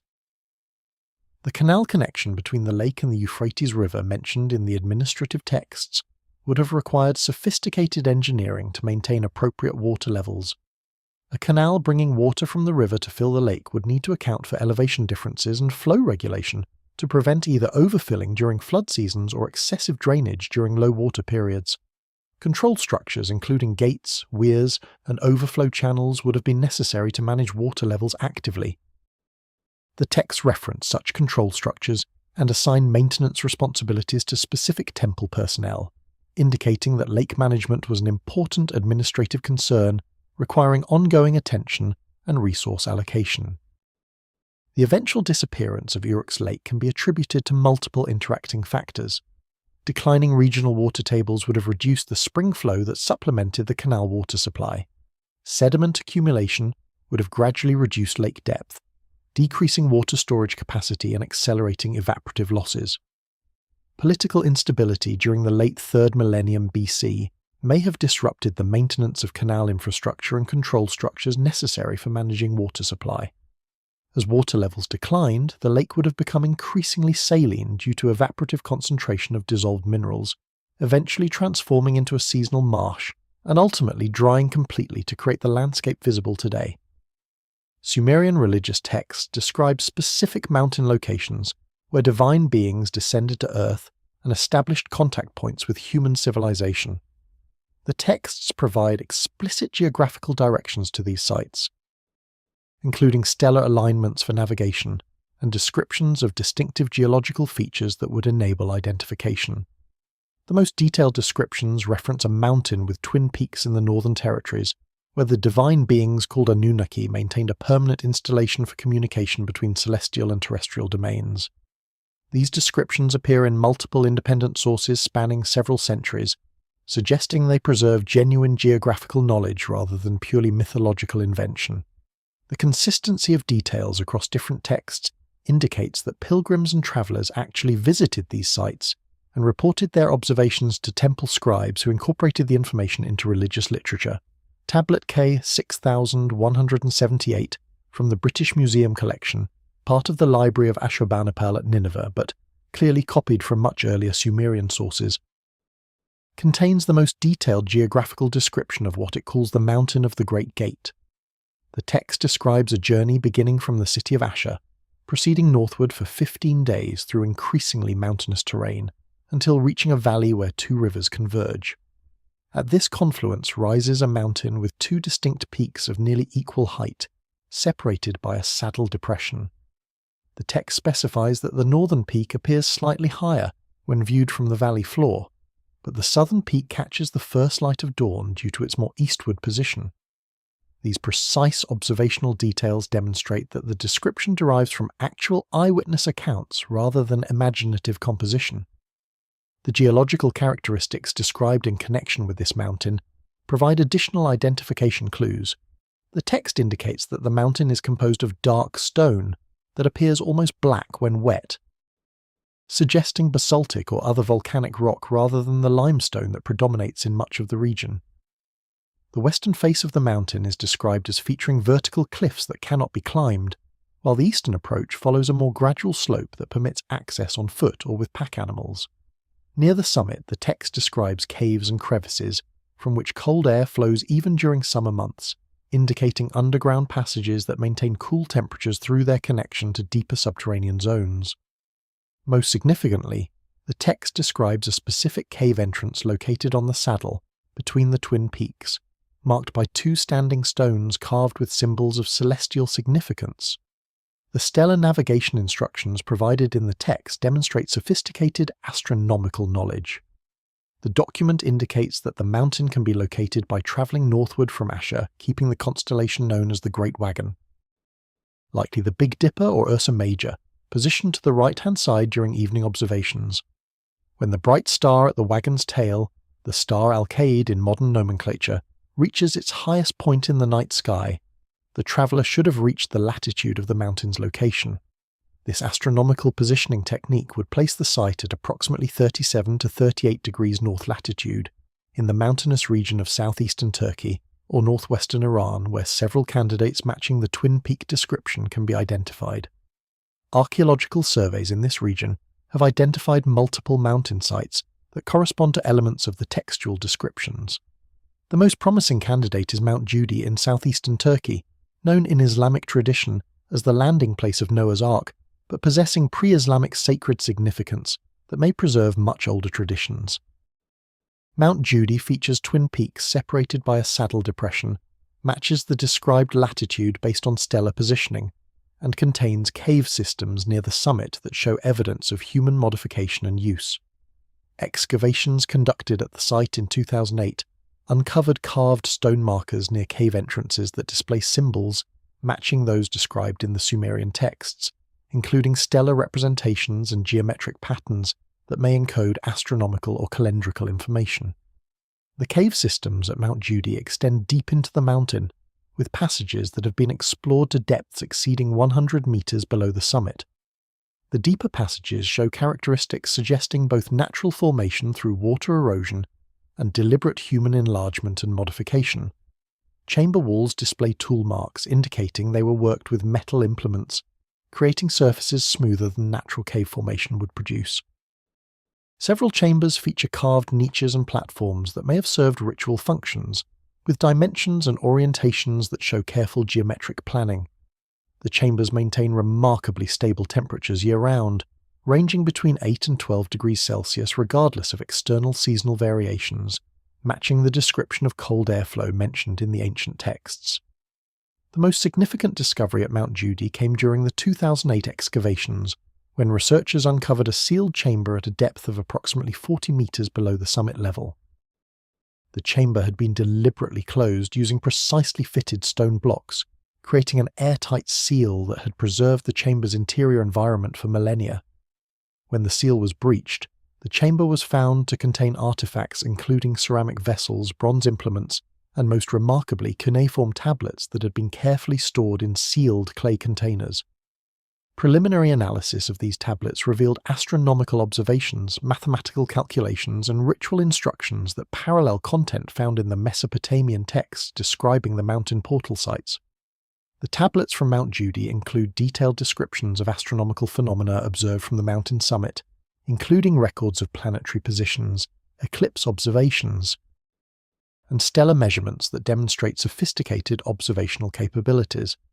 The accuracy of these astronomical records exceeds what should have been possible for ancient observers using naked eye techniques, suggesting the use of viewing instruments or optical aids that are not mentioned in the texts, but may have been employed to achieve the documented precision.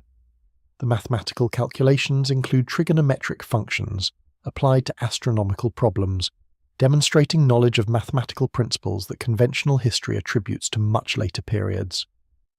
The ritual instructions found in the Mount Judy tablets describe ceremonies performed at specific times, determined by astronomical calculations including solstices, equinoxes, and planetary conjunctions. The ceremonies involved maintaining communication with divine authorities through procedures that the texts describe in technical language, suggesting actual communication protocols rather than purely symbolic religious activities.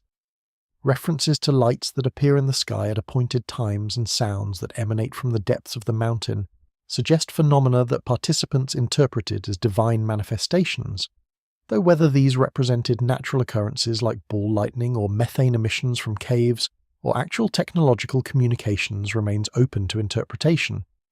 Trade records from multiple Sumerian cities document silver imports from mountain regions to the west, with texts providing detailed descriptions of mining operations or characteristics, and transport routes.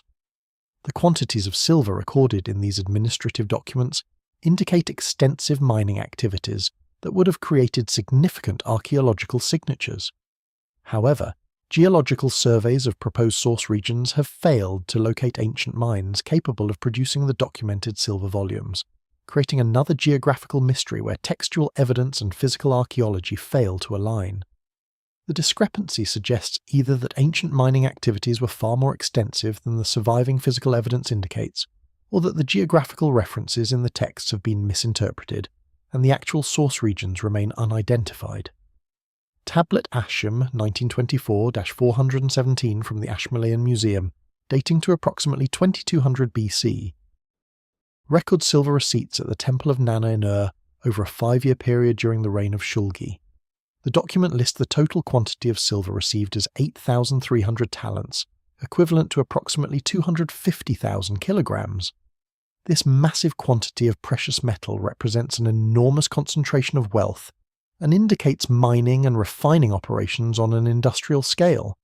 The text specifies that this silver originated from the Western Mountains, a geographical designation that could refer to mountain ranges in modern Lebanon, Syria, or Anatolia, all of which contain geological formations capable of hosting silver deposits. The ore characteristics described in the commercial texts provide crucial information for identifying potential source regions. The silver is described as being extracted from red stone that must be heated intensely to release the metal.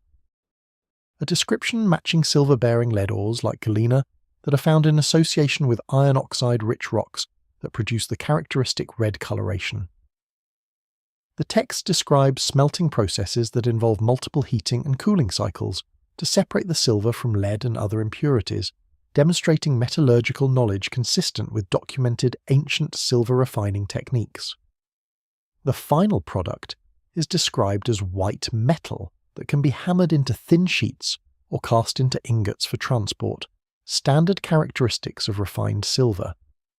The transport routes described in administrative text from Ur and other southern Mesopotamian cities indicate that silver arrived via both overland caravan routes and maritime shipping through Mediterranean ports.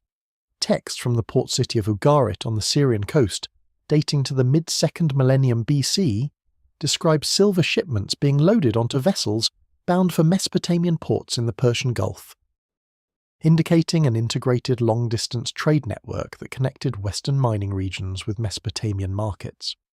The overland routes followed traditional paths through the Syrian desert, with caravanserais established at regular intervals providing water, security, and exchange facilities for merchant caravans.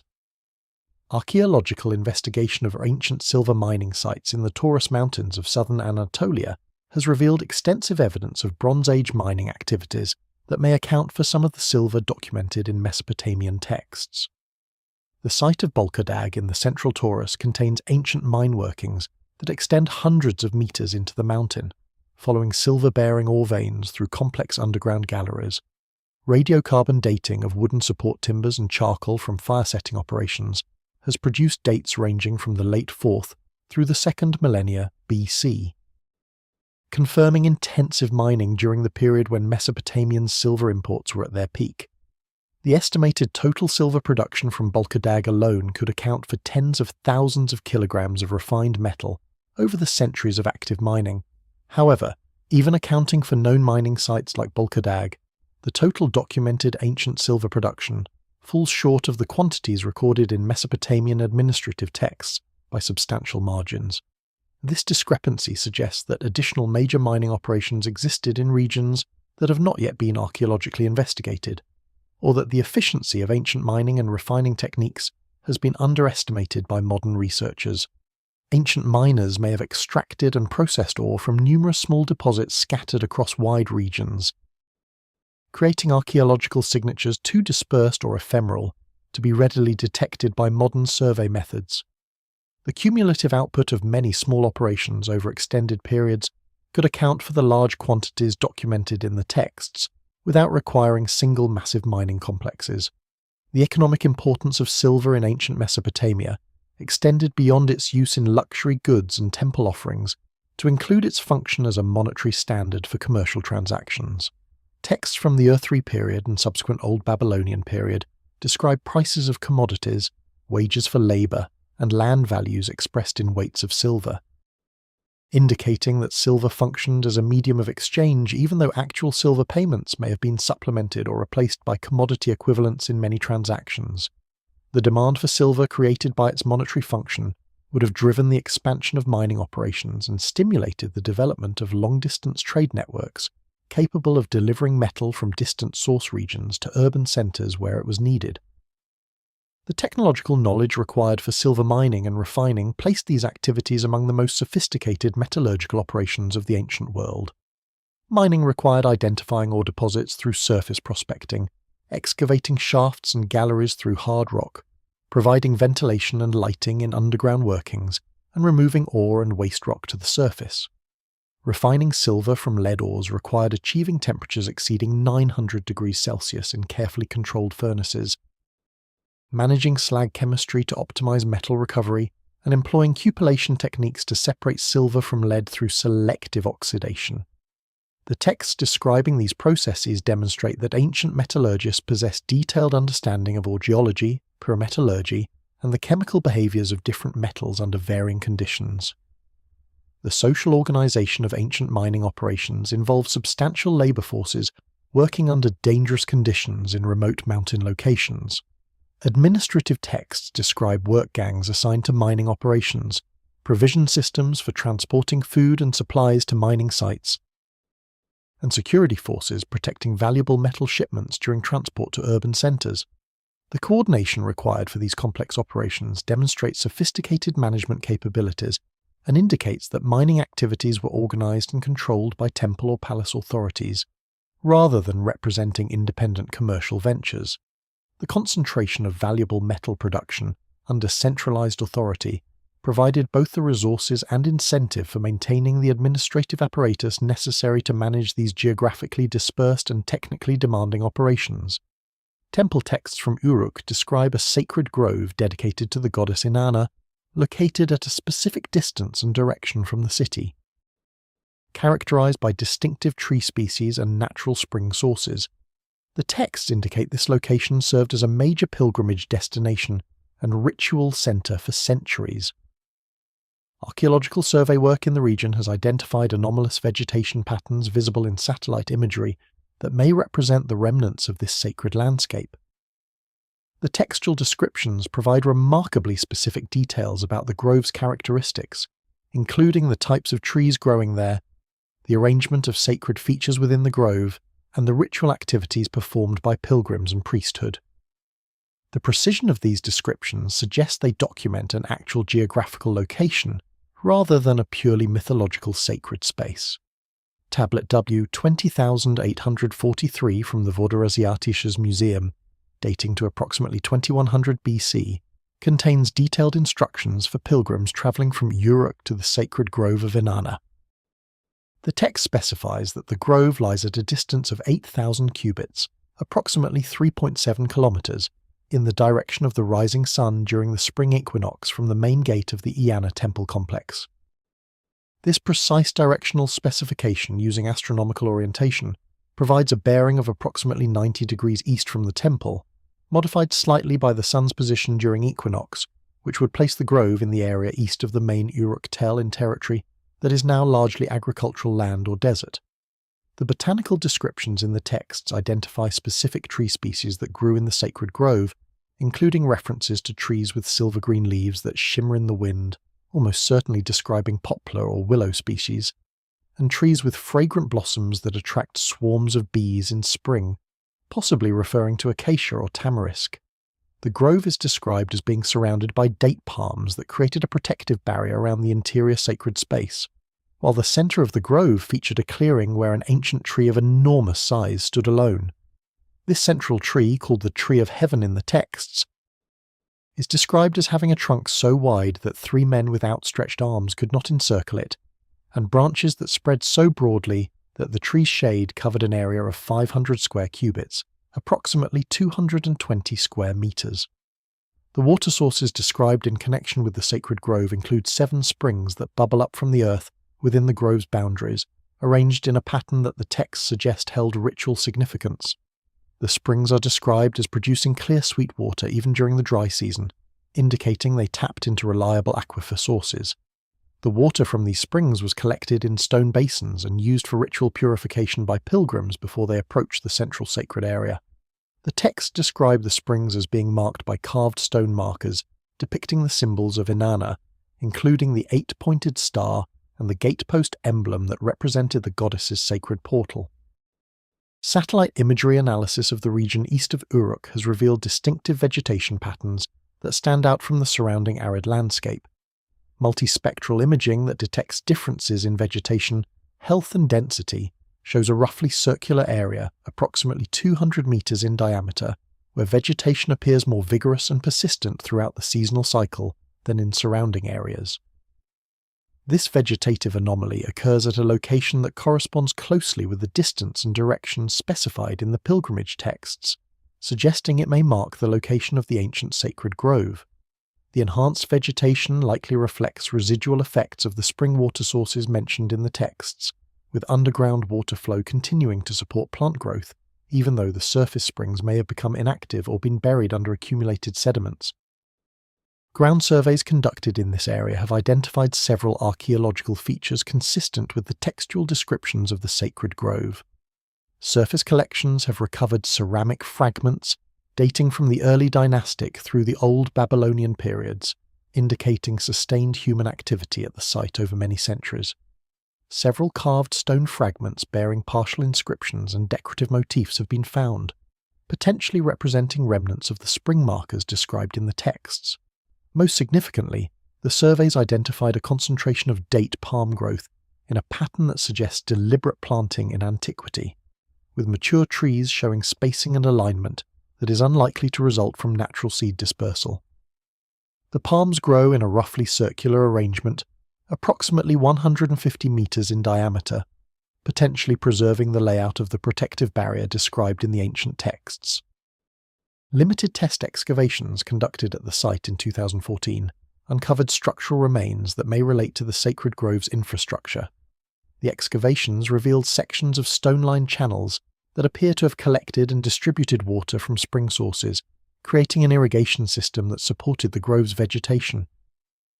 The channels were constructed using carefully fitted stone blocks sealed with bitumen, demonstrating sophisticated hydraulic engineering. Associated with the channels were ceramic pipes and junction boxes that regulated water flow, indicating active management of the water supply rather than simple passive collection.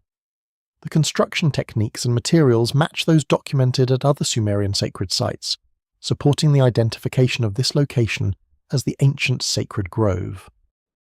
The ritual activities described in texts relating to the sacred grove included annual festivals celebrating Inanna's marriage to the shepherd, god Dumuzi, purification ceremonies for new priestesses entering Inanna's service, and agricultural rites seeking the goddess's blessing for successful harvests.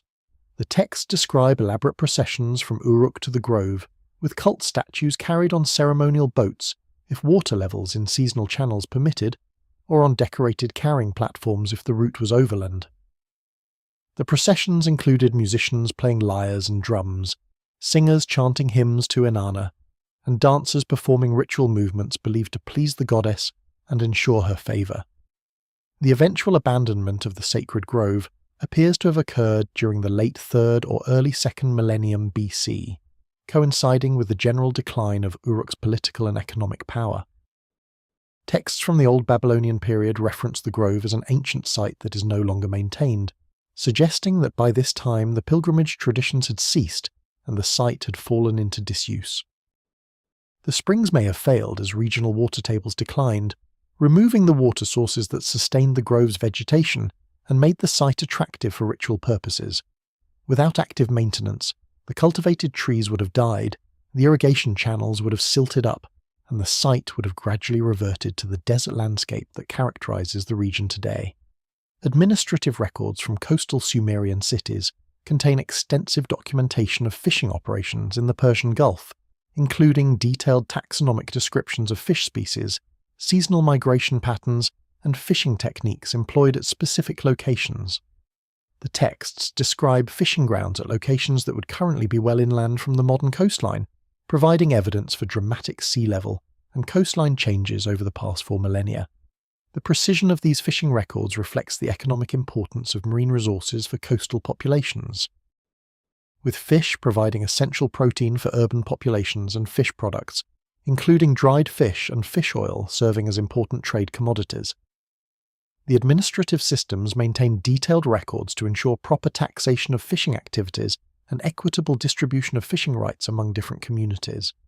Tablet Louvre AO 8329 from the Department of Near Eastern Antiquities, dating to approximately 2300 BC, contains a fishing report from the coastal settlement of Eridu describing a seasonal fishing operation targeting migrating fish in the shallow waters of the Southern Sea. The text provides a remarkably detailed account of the fish species caught, using Sumerian names that can be correlated with modern species through comparison of the described characteristics. The document describes fish with silver scales and forked tails that travel in great schools during the spring months, a description matching mullet species that migrate into shallow coastal waters for spawning. Another category describes fish with whiskers like cat's whiskers that dwell on the muddy bottom, clearly referring to catfish species. Most significantly for understanding coastline changes, the text specifies that these fishing operations occurred at a distance of only 2,000 cubits, approximately 900 metres, from the city walls of Eridu. Given that modern Eridu lies nearly 200 kilometres inland from the current Persian Gulf coastline, the fishing operations described in the text clearly indicate that the coastline was dramatically different during the 3rd millennium BC. Geological reconstructions of ancient coastlines based on sediment analysis, sea level curves, and topographic modelling confirm that the head of the Persian Gulf extended much farther north during this period. The combination of slightly higher global sea levels due to residual ice melt from the last glacial period and the much lower sediment accumulation that had occurred by the 3rd millennium BC meant that the coastline reached to within a few kilometres of sites like Eridu that are now far inland. The fishing techniques described in the administrative text demonstrate sophisticated understanding of fish behaviour and seasonal patterns. The text described the construction of reed weirs in shallow water that channeled migrating fish into enclosed traps, where they could be easily netted. The weirs were constructed annually before the spring migration season, using bundles of marsh reeds anchored to the bottom with wooden stakes and arranged to create V-shaped barriers with the point facing inland. Fish following the coastline during migration would encounter the weir arms and swim along them toward the apex, where they entered a reed enclosure from which they could not escape. This technique allowed small crews of fishermen to harvest large quantities of fish with minimal effort, making efficient use of seasonal abundance. The texts also describe net fishing techniques employed from boats in deeper waters, including drag nets pulled between two boats to sweep through schools of fish, cast nets thrown from shore or boat to capture fish in shallow water, and set nets anchored in place to intercept fish following regular migration routes. The administrative documents record the assignment of fishing rights to specific groups, with different communities granted access to particular stretches of coastline or specific fishing grounds. This systematic allocation of resources prevented conflicts and ensured sustainable exploitation of fish populations by preventing overfishing through unlimited access. The seasonal patterns described in the fishing records reveal detailed knowledge of fish biology and behavior. The texts describe multiple distinct fishing seasons corresponding to different species migration and spawning cycles. Spring brought mullet and similar species into shallow waters. Summer supported fishing for species that inhabit reefs and rocky areas. Autumn saw the arrival of large predatory fish following schools of smaller prey species, and winter fishing focused on bottom-dwelling species that could be caught with baited lines. This year-round fishing activity provided consistent protein supplies to urban populations and generated surplus production that could be dried or salted for storage and trade. The fish processing operations described in the texts included facilities for gutting and cleaning fresh catch, drying racks for producing preserved fish, and boiling installations for extracting fish oil. The dried fish produced through these processing operations could be stored for extended periods and transported long distances, making fish products valuable trade commodities.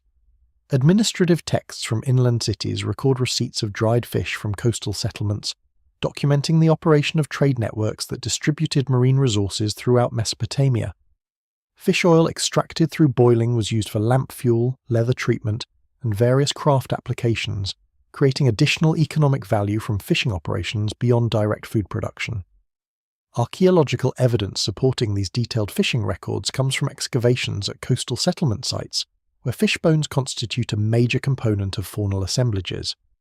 Analysis of these bone assemblages has identified the same species described in the administrative texts, confirming that the ancient taxonomic descriptions accurately represent the fish species exploited in antiquity. The size distributions of fish bones indicate that ancient fishermen successfully targeted migrating adult fish while allowing juvenile fish to escape, demonstrating sustainable fishing practices that maintained productive fish populations over centuries. The seasonal patterns evident in fishbone deposits from different archaeological levels confirm the textual descriptions of multiple distinct fishing seasons targeting different species at different times of year. Temple construction accounts consistently reference specific stone types imported from quarry sites that cannot be geologically matched to any known source regions. The texts provide detailed descriptions of stone characteristics including color, hardness, weathering properties, and decorative patterns. Petrographic analysis of stone samples from excavated temples has confirmed that certain building materials originated from sources that remain unidentified, despite extensive geological surveying of potential source regions. This discrepancy between textual evidence, physical artifacts, and geological knowledge creates one of the most perplexing mysteries in Mesopotamian archaeology, suggesting either that ancient quarrying operations were far more extensive and geographically dispersed than recognized, or that landscape changes over the past 4 millennia have obscured or destroyed the source locations. Tablet CBS 21347 from the University of Pennsylvania Museum, dating to approximately 2100 BC, contains specifications for stone materials required for the construction of the ziggurat of Ur-Nammu at Ur. The document describes several distinct stone types designated by Sumerian names that describe their appearance and properties. One category, called stone of the night sky, is described as black stone with white flecks that shimmer like stars, a description strongly suggesting a dark igneous rock containing feldspar or quartz crystals. Another category, called stone of the sunrise, is described as pink to red stone that becomes more vivid in color when polished, matching characteristics of certain granites or metamorphic rocks containing iron-bearing minerals. Most puzzling is a category called stone of the deep waters, described as green-blue stone with swirling patterns like waves, potentially describing serpentinite or a similar metamorphic rock with distinctive banding. The quarry locations specified in the texts use geographical descriptions that cannot be definitively correlated with known geological features.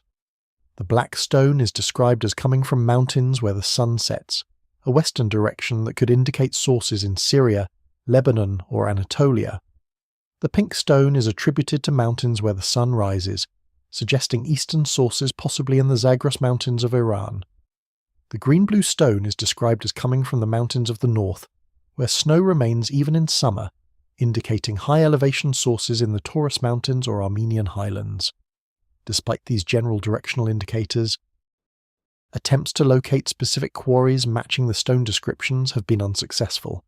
Petrographic analysis of stone samples from excavated Mesopotamian temples has revealed the presence of rock types that do not match geological formations in the most likely source regions based on the textual descriptions. Thin section microscopy and geochemical analysis of stone samples from the Ur ziggurat identified several specimens of a distinctive banded metamorphic rock containing unusual mineral assemblages that do not correspond to rocks from any surveyed quarries in the regions traditionally associated with Mesopotamian stone imports. The unique mineral compositions suggest these stones originated from specialized geological environments that may have very limited geographical distribution, making their source locations difficult to identify without systematic surveying of vast areas. The transportation logistics for moving massive stone blocks from distant quarries to Mesopotamian building sites represent engineering challenges comparable to the quarrying operations themselves.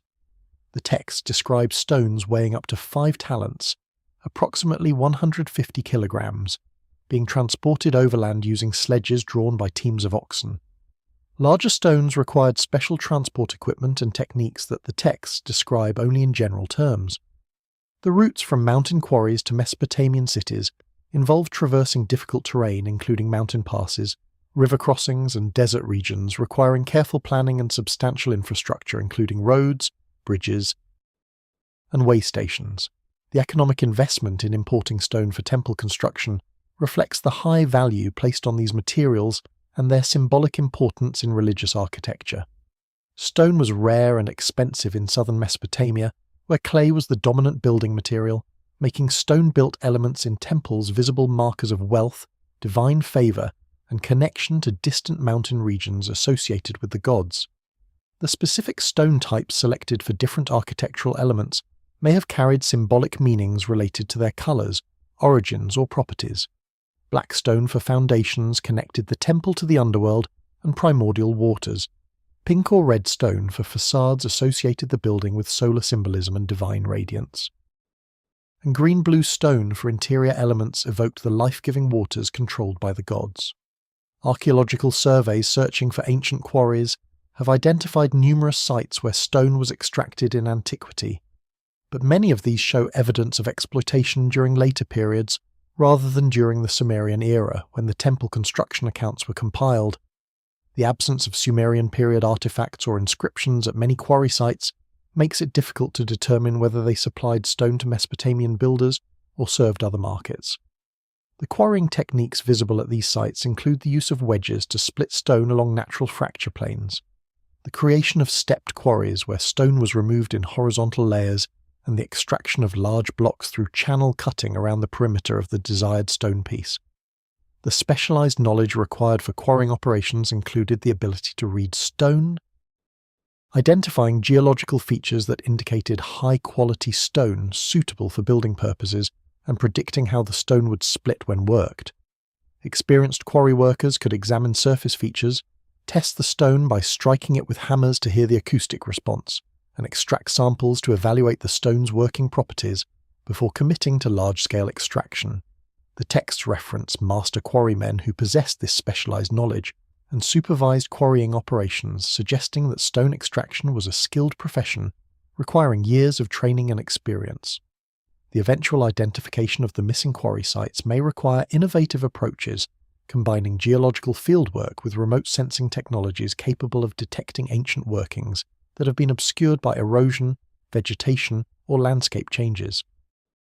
Ground-penetrating radar, magnetic surveys, and other geophysical techniques could potentially locate quarried areas even when surface evidence has been obliterated. systematic geochemical characterization of stone samples from temples combined with regional geological surveys creating databases of potential source rocks might enable matching specific artifacts to their geological sources through fingerprinting techniques. Until such comprehensive studies are undertaken, the sources of many stones described in Sumerian construction accounts will remain among the geographical mysteries preserved in the cuneiform record. Astronomical texts from multiple Sumerian cities reference observation sites located at carefully chosen geographical positions that optimized viewing conditions for specific celestial phenomena. The texts provide explicit instructions for locating these sites using landscape features and stellar alignments. Archaeological investigation has identified several locations that match the textual descriptions and show evidence of ancient astronomical observation activities, including specially constructed platforms, alignment markers, and astronomical instruments. The sophistication of these observation sites demonstrates that Sumerian astronomers understood the importance of selecting optimal viewing locations and were willing to invest substantial resources in creating dedicated facilities for celestial observations. The precision of the astronomical data recorded from these sites exceeds what casual observation from temple rooftops or city walls would produce, confirming that specialized installations played crucial roles in developing Mesopotamian astronomical knowledge. Tablet K 8462 from the British Museum collection, part of the Astronomical Archive from Nineveh, but copying much earlier Sumerian sources, describes an observation site located on a prominent hill approximately 10,000 cubits, roughly 4.6 kilometers northwest of Nippur. The text specifies that the site was chosen because it provided an unobstructed view of the horizon in all directions, enabling observers to track the rising and setting positions of celestial bodies throughout the year. The hill is described as being the highest point in the surrounding plain, rising approximately 50 cubits, 23 meters, above the general elevation, with a flattened summit area measuring approximately 200 cubits square, 91 meters on each side. This large platform surface provided ample space for astronomical instruments and multiple observers to work simultaneously.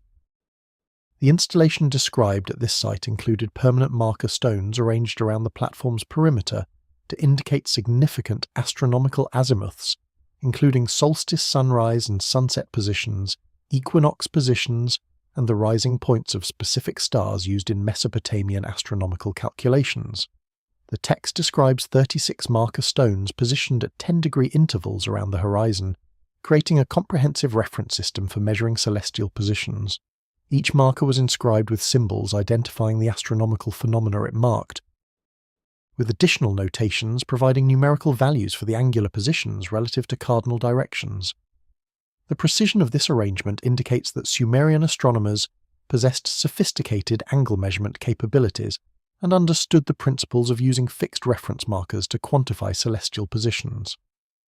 The central area of the observation platform contained what the text describes as a standing stone with a bronze cap that could be used for observing the passage of celestial bodies across the meridian, the imaginary north-south line passing through the zenith point directly overhead. The bronze cap was apparently shaped to provide a flat horizontal surface with precise leveling, serving as a reference plane for vertical angle measurements. Observers could track when celestial bodies crossed the meridian by observing their alignment with the standing stone from a fixed observation point marked on the platform floor, enabling precise timing measurements that were essential for calculating the periods of celestial motions. Archaeological surveys conducted in the region northwest of Nippur have identified a prominent hill that matches the textual description in terms of distance, direction, and topographic characteristics. The site, known locally as Tel el-Sakariya, rises approximately 20 meters above the surrounding plain and features a flattened summit area that appears to have been artificially modified. Survey work conducted in 2009 detected numerous stone fragments on the summit, including several worked stones, showing traces of inscribed symbols that may represent remnants of the astronomical marker system described in the texts. Excavations were not permitted due to security concerns in the region, but surface collection and photographic documentation confirmed the presence of archaeological features consistent with ancient astronomical installations. Geophysical surveys using ground-penetrating radar conducted at Tel el-Sakariya revealed subsurface anomalies suggesting the presence of buried stone structures arranged in circular or arc patterns around the summit area. The detected features show remarkable geometric regularity, with spacing intervals that may correspond to the angular divisions described in the astronomical texts. The radar data also detected what appears to be a substantial stone foundation at the approximate centre of the summit, possibly representing the base of the standing stone mentioned in the textual descriptions. The depth of burial of these features, approximately 1 to 2 meters below the current surface, is consistent with sediment accumulation over 4 millennia. Additional astronomical observation sites referenced in the Cuneiform texts include installations at elevated locations near Uruk, Ur, and Larsa, each chosen for specific advantages in observing particular celestial phenomena. The Uruk site is described as being particularly favourable for observing the planet Venus, whose movements were of special interest to Uruk's astronomers given the association between Venus and the goddess Inanna, the city's patron deity. The text describes the Uruk observation platform as being equipped with specially polished metal mirrors that could be used to observe Venus during daylight hours when the planet was visible but difficult to see against the bright sky. This sophisticated technique allowed observations of Venus's position relative to the Sun throughout its entire orbital cycle, rather than only during twilight periods when the planet was most easily visible. The astronomical texts describe coordination between observation sites at different cities, with observers making simultaneous measurements of celestial events and comparing results to improve accuracy and detect measurement errors. This network approach to astronomical observation required communication systems capable of transmitting timing information between sites and standardized measurement protocols that ensured different observers recorded data in compatible formats. The administrative complexity of maintaining such a coordinated observation network demonstrates the institutional sophistication of Mesopotamian astronomical practice and the high priority placed on celestial observations by temple and palace authorities. The data quality achieved through these specialized observation sites is evident in the astronomical calculations preserved in Sumerian and Babylonian mathematical texts. Eclipse prediction tables demonstrate knowledge of the Saros cycle, an 18-year period after which eclipses repeat in similar patterns, requiring continuous observations spanning multiple decades to identify. Planetary position tables show accuracy levels that would be impossible to achieve through casual observation, requiring systematic measurements from fixed reference positions using standardized techniques. The precision evident in these astronomical data sets confirms that the observation installations described in the texts were actually constructed and operated as sophisticated scientific facilities rather than representing idealized or theoretical descriptions. Administrative documents from the Earthly period describe grain storage facilities with capacities sufficient to feed populations far larger than conventional estimates of ancient Mesopotamian city sizes would support. The texts provide architectural specifications, capacity measurements, and distribution records that indicate storage and distribution systems operating at scales that would require sophisticated logistics management.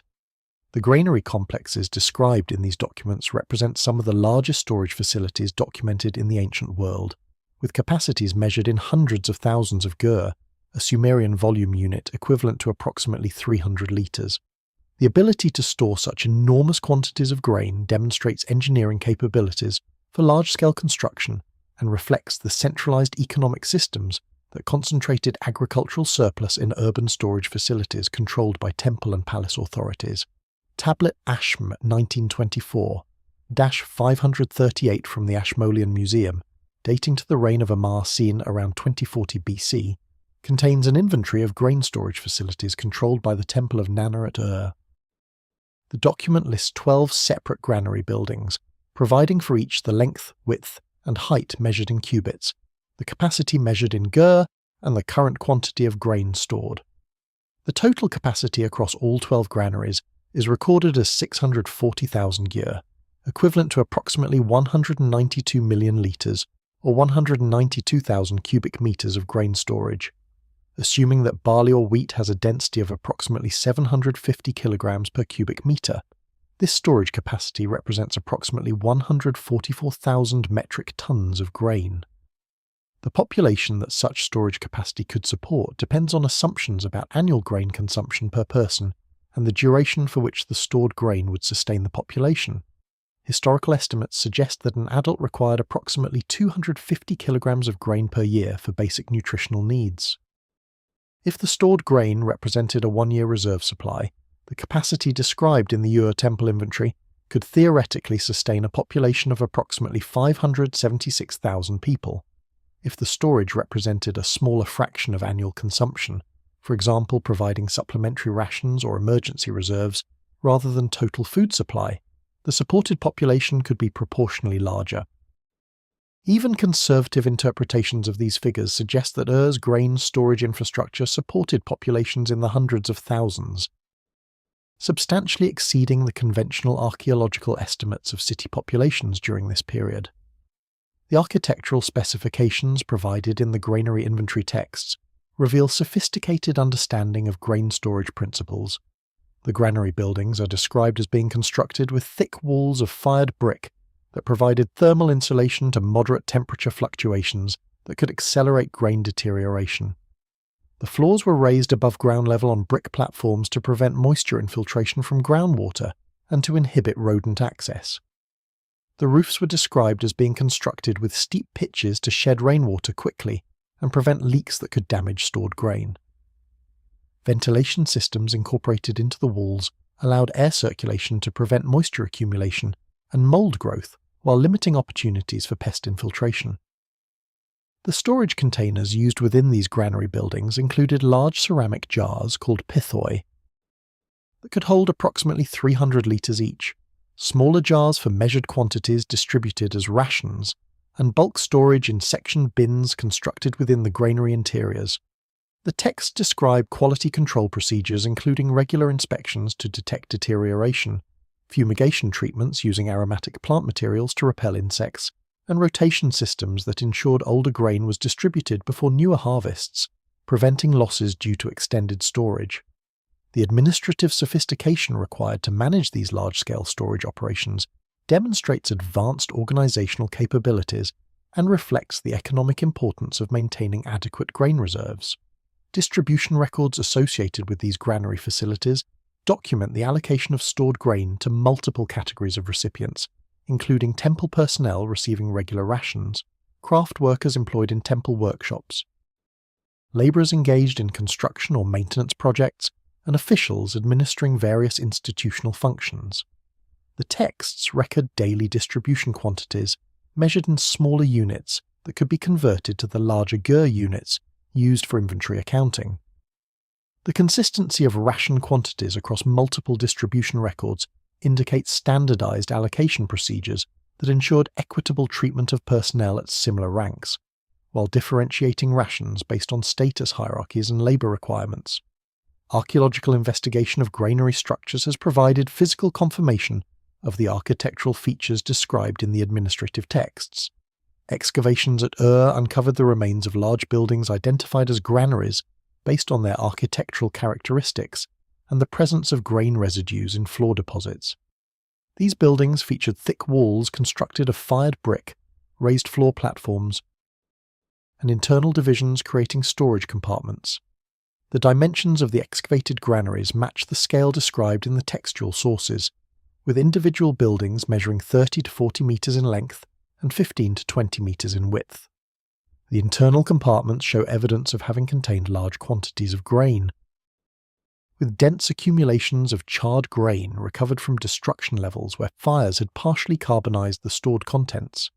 The grain storage capacity evident in both textual and archaeological evidence raises important questions about agricultural productivity and population levels in ancient Mesopotamia.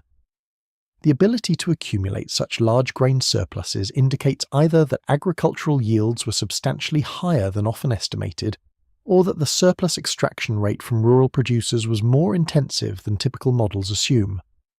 The sophisticated irrigation systems documented in other administrative texts support the possibility of high agricultural productivity through intensive farming methods that maximized yields per unit of cultivated land.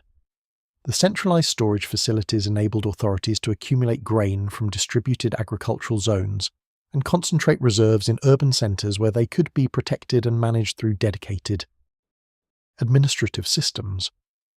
The eventual decline of these large-scale grain storage systems parallels the general collapse of 3 centralized administration during the late 3rd millennium BC. As political fragmentation weakened central authority, the administrative capacity to collect, store, and distribute grain at such massive scales deteriorated. Reduced maintenance of irrigation infrastructure decreased agricultural productivity, limiting the surplus available for storage. The breakdown of coordinated distribution systems meant that even available grain could not be effectively allocated to urban populations, contributing to demographic decline and settlement abandonment. The archaeological evidence shows that many granary buildings fell into disuse or were converted to other purposes during the Old Babylonian period. Reflecting the permanent loss of the centralized economic systems that had sustained them, recently discovered tablets from early dynastic contexts describe irrigation systems attributed to pre-dynastic rulers, indicating that sophisticated water management infrastructure existed in southern Mesopotamia long before the earliest historically documented dynasties. The engineering specifications preserved in these texts describe canal systems, reservoir constructions, and flow control mechanisms that demonstrate advanced hydraulic engineering knowledge.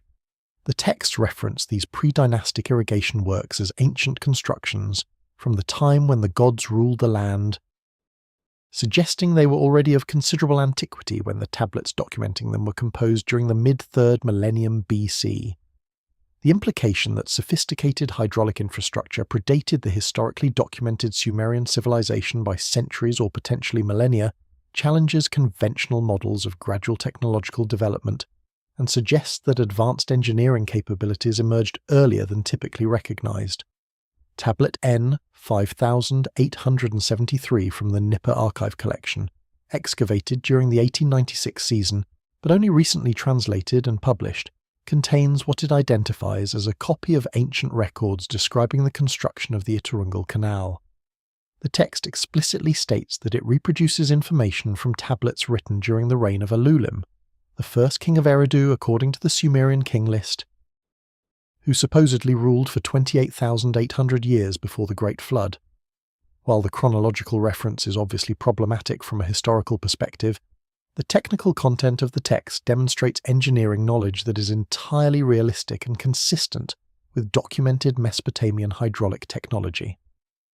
This suggests the text may indeed preserve genuine technical information from a very early period, even if the chronological framework in which it is presented reflects mythological rather than historical time reckoning.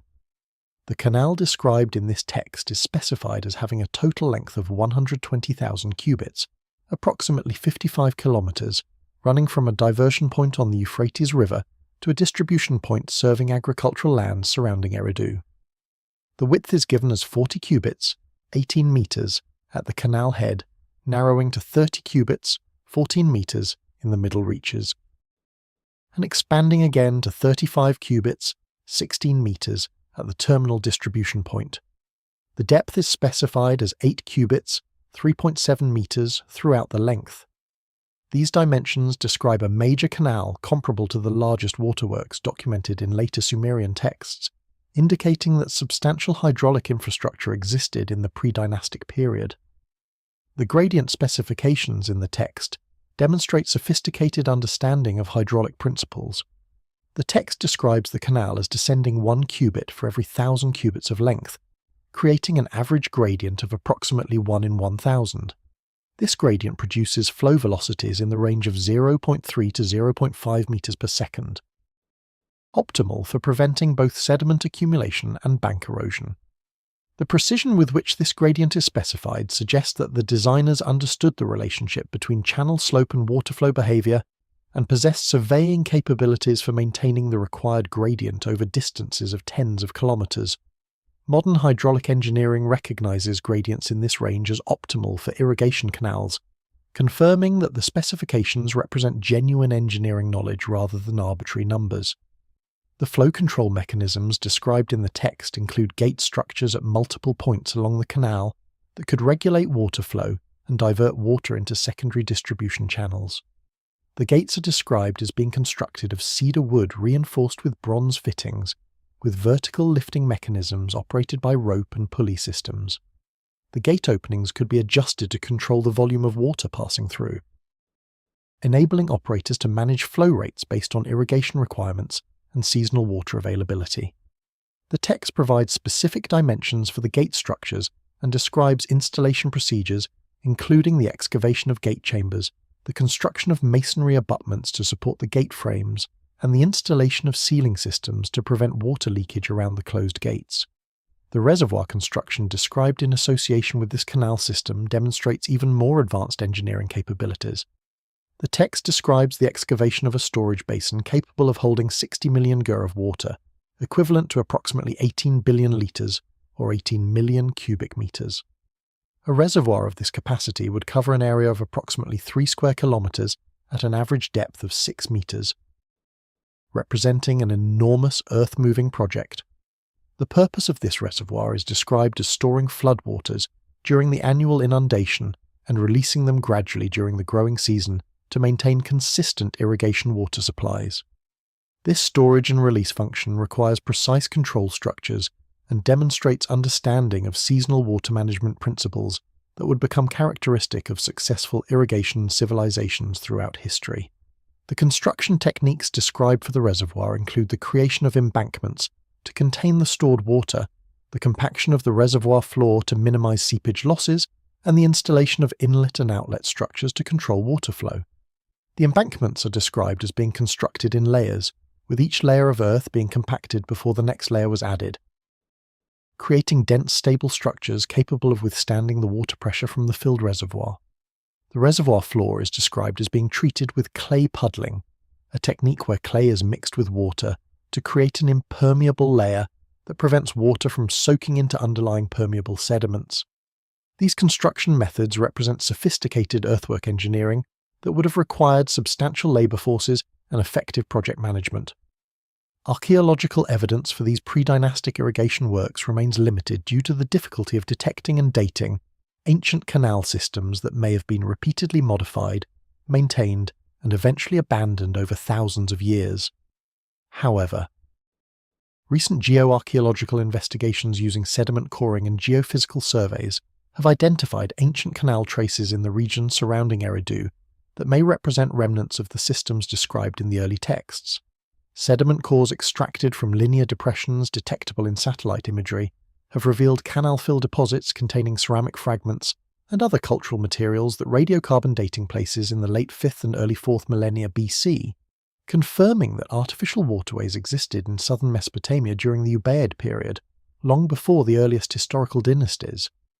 The implications of sophisticated pre-dynastic irrigation infrastructure challenge conventional narratives about the development of Mesopotamian civilization.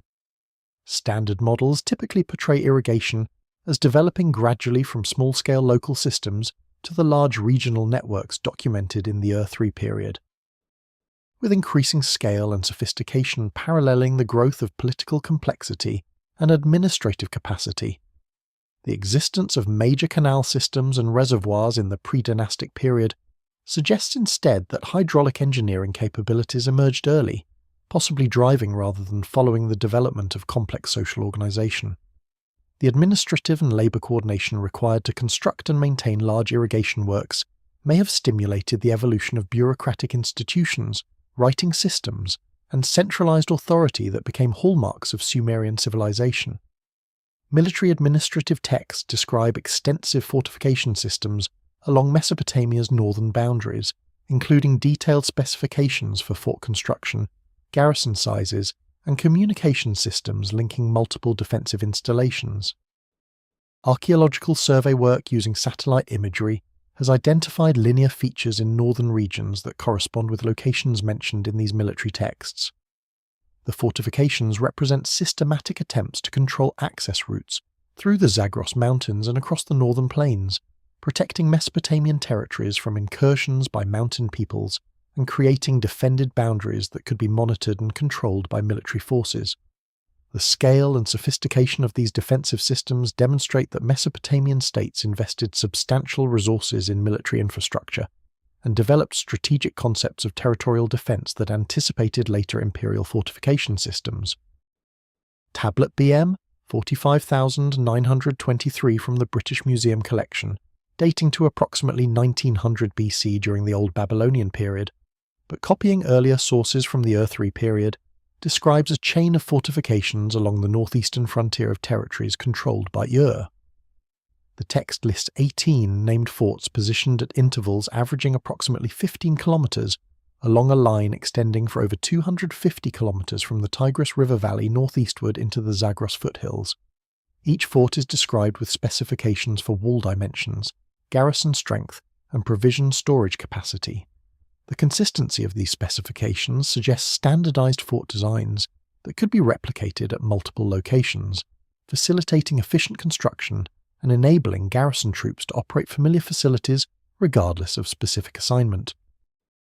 The fort construction specifications describe rectangular enclosures measuring approximately 100 cubits by 100 cubits, 46 meters square, with walls of mud brick rising to heights of 30 cubits, 14 meters, and thicknesses of 12 cubits, 5.5 meters.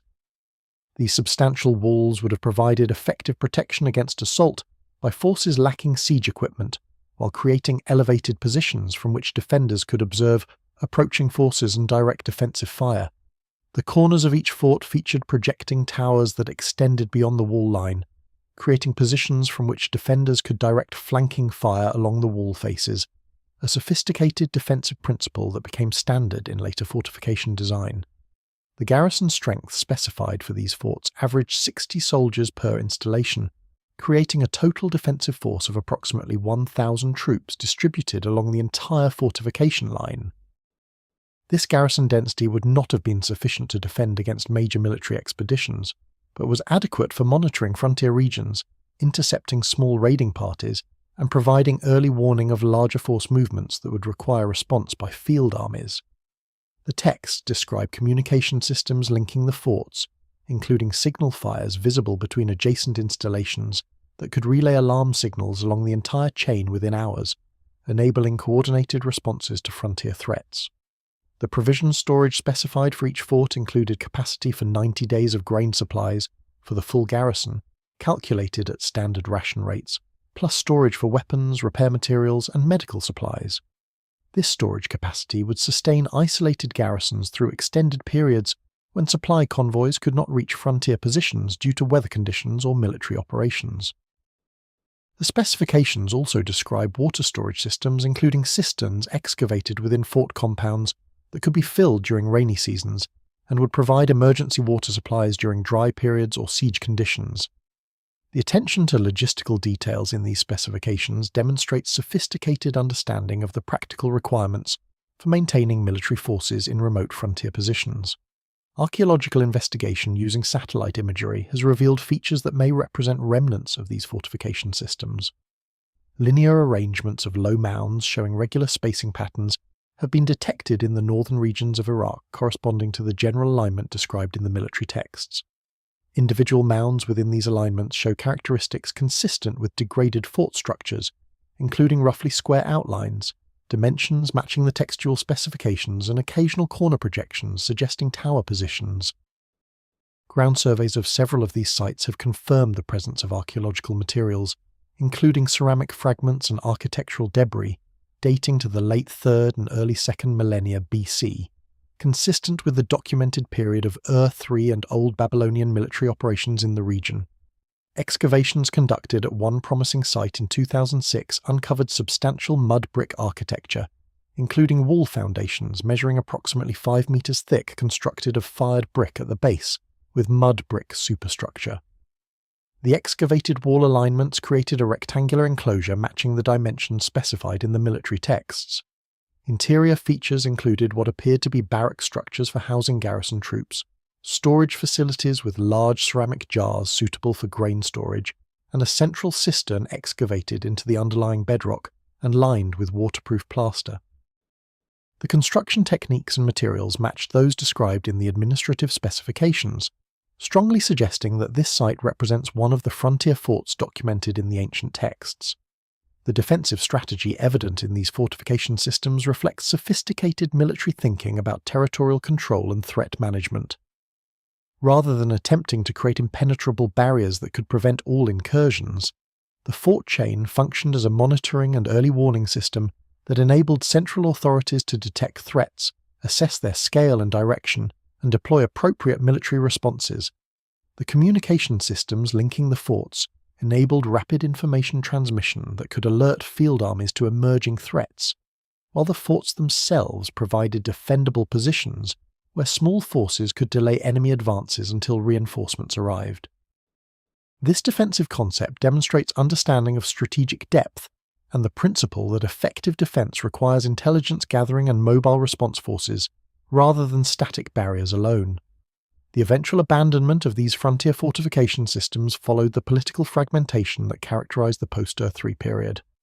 As centralized authority weakened, the administrative and logistical systems necessary to maintain garrison forces and coordinate defensive operations deteriorated. Individual forts became isolated and vulnerable, making garrison service increasingly dangerous and leading to desertion and abandonment. The archaeological evidence shows that many forts were deliberately dismantled during the Old Babylonian period, possibly to prevent their use by hostile forces or to recover building materials for other purposes. The loss of these coordinated defensive systems contributed to the vulnerability of Mesopotamian territories to incursions from mountain regions and marked the end of the sophisticated frontier control that had characterized the Ur III military system. Religious texts from multiple periods reference a sacred island location in the southern waters that served as a major pilgrimage destination and ritual center. The descriptions provide specific sailing directions, journey times, and detailed accounts of temple structures located on the island. Recent underwater archaeological surveys in the Persian Gulf have detected structural remains on currently submerged features that may represent this legendary sacred island. The textual sources describe the island as being the dwelling place of certain gods, particularly those associated with waters, wisdom, and the boundaries between the mortal and divine realms. The pilgrimage to this island constituted one of the most sacred journeys undertaken by Mesopotamian worshippers, with kings and commoners alike seeking the blessings believed to be available at this remote sanctuary. Tablet W 20,976 from the Vorderasiatisches Museum, dating to approximately 2200 BC, contains sailing directions from the port of Ur to the sacred island of Dilmun of the rising sun. The text specifies a journey requiring 3 days and nights of continuous sailing in the direction where the sun rises from the waters, indicating a generally eastward course across the Persian Gulf. The distance is specified as 90 dana, approximately 972 kilometers, though this distance may represent the sailing distance following coastal routes rather than a direct straight-line measurement. The text describes landmark features including a place where the waters change from muddy brown to clear blue, indicating the transition from river-influenced coastal waters to the open Gulf, and a point where the seafloor rises creating shallows where fish gather in great numbers, possibly describing a reef or submerged bank.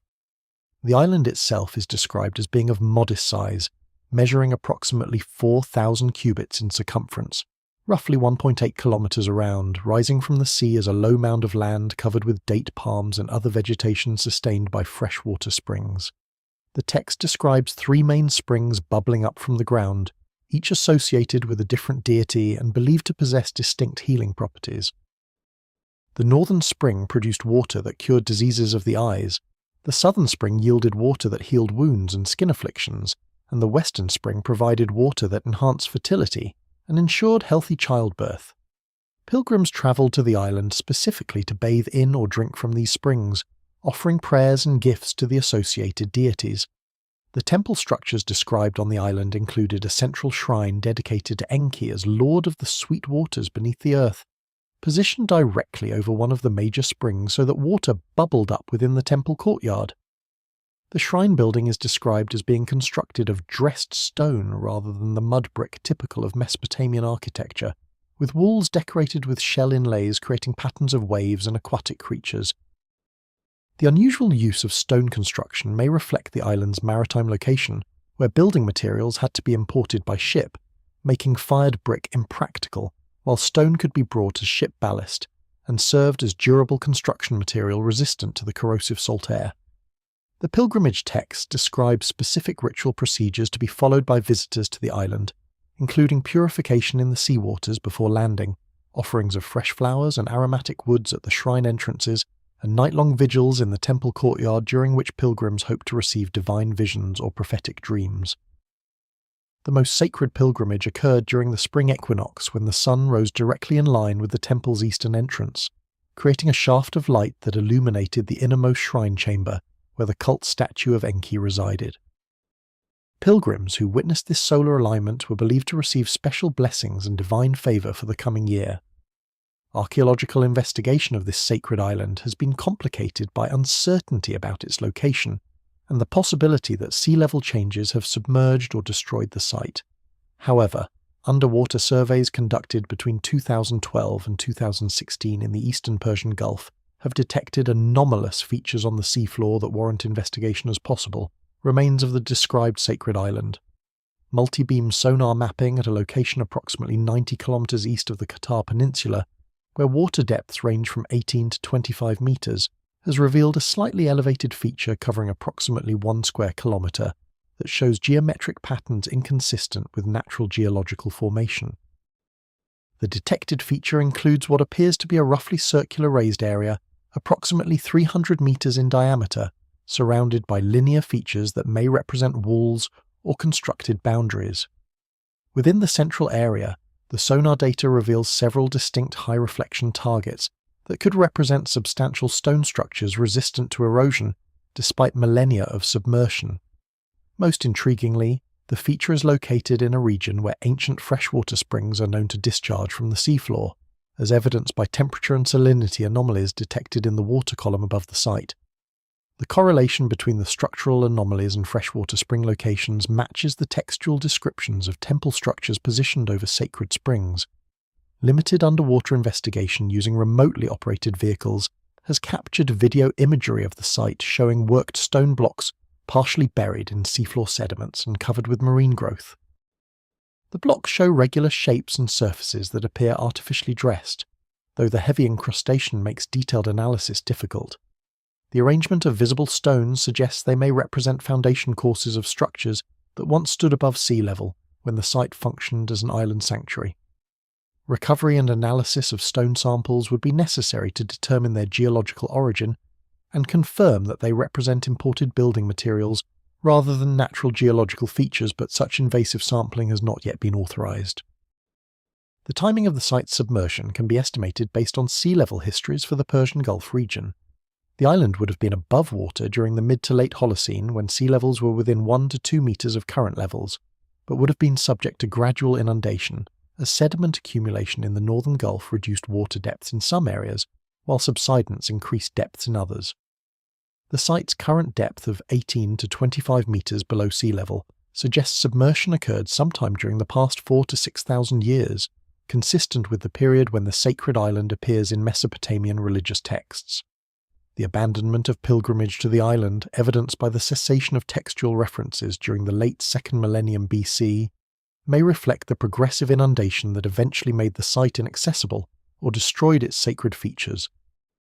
The verification of this site as the sacred island described in Sumerian texts would require systematic underwater archaeological excavation, including detailed mapping of structural remains, recovery of artifacts that might include inscribed materials identifying the site, and sediment analysis to determine the site's environmental history and chronology of occupation and abandonment.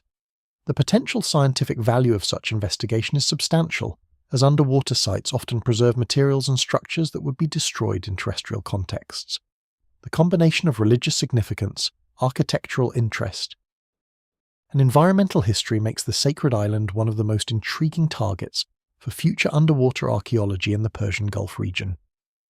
The accumulated evidence from these 25 domains of investigation reveals a profound discrepancy between the geographical knowledge preserved in Sumerian cuneiform texts and the physical landscape of modern Iraq and the surrounding regions. Rivers that once flowed through southern Mesopotamia have vanished without trace. Cities described as thriving ports now lie 200 kilometers inland from the nearest coastline. Sacred mountains, mineral-rich quarries, and astronomical observation sites referenced with precise coordinates cannot be definitively located despite extensive archaeological surveying. Lakes that sustained urban populations have evaporated, leaving only faint traces detectable through sophisticated remote sensing technologies. Underground waterworks, floating gardens, and massive granary complexes operated at scales that challenge conventional understanding of ancient technological and organizational capabilities. These geographical mysteries cannot be dismissed as scribal errors, religious mythology, or poetic exaggeration. The texts provide technical specifications with mathematical precision, administrative details reflecting actual economic transactions, and observational descriptions containing verifiable information about astronomical phenomena, geological features, and biological characteristics. The consistency of geographical references across multiple independent sources spanning centuries argues for their basis in genuine knowledge rather than coordinated fiction.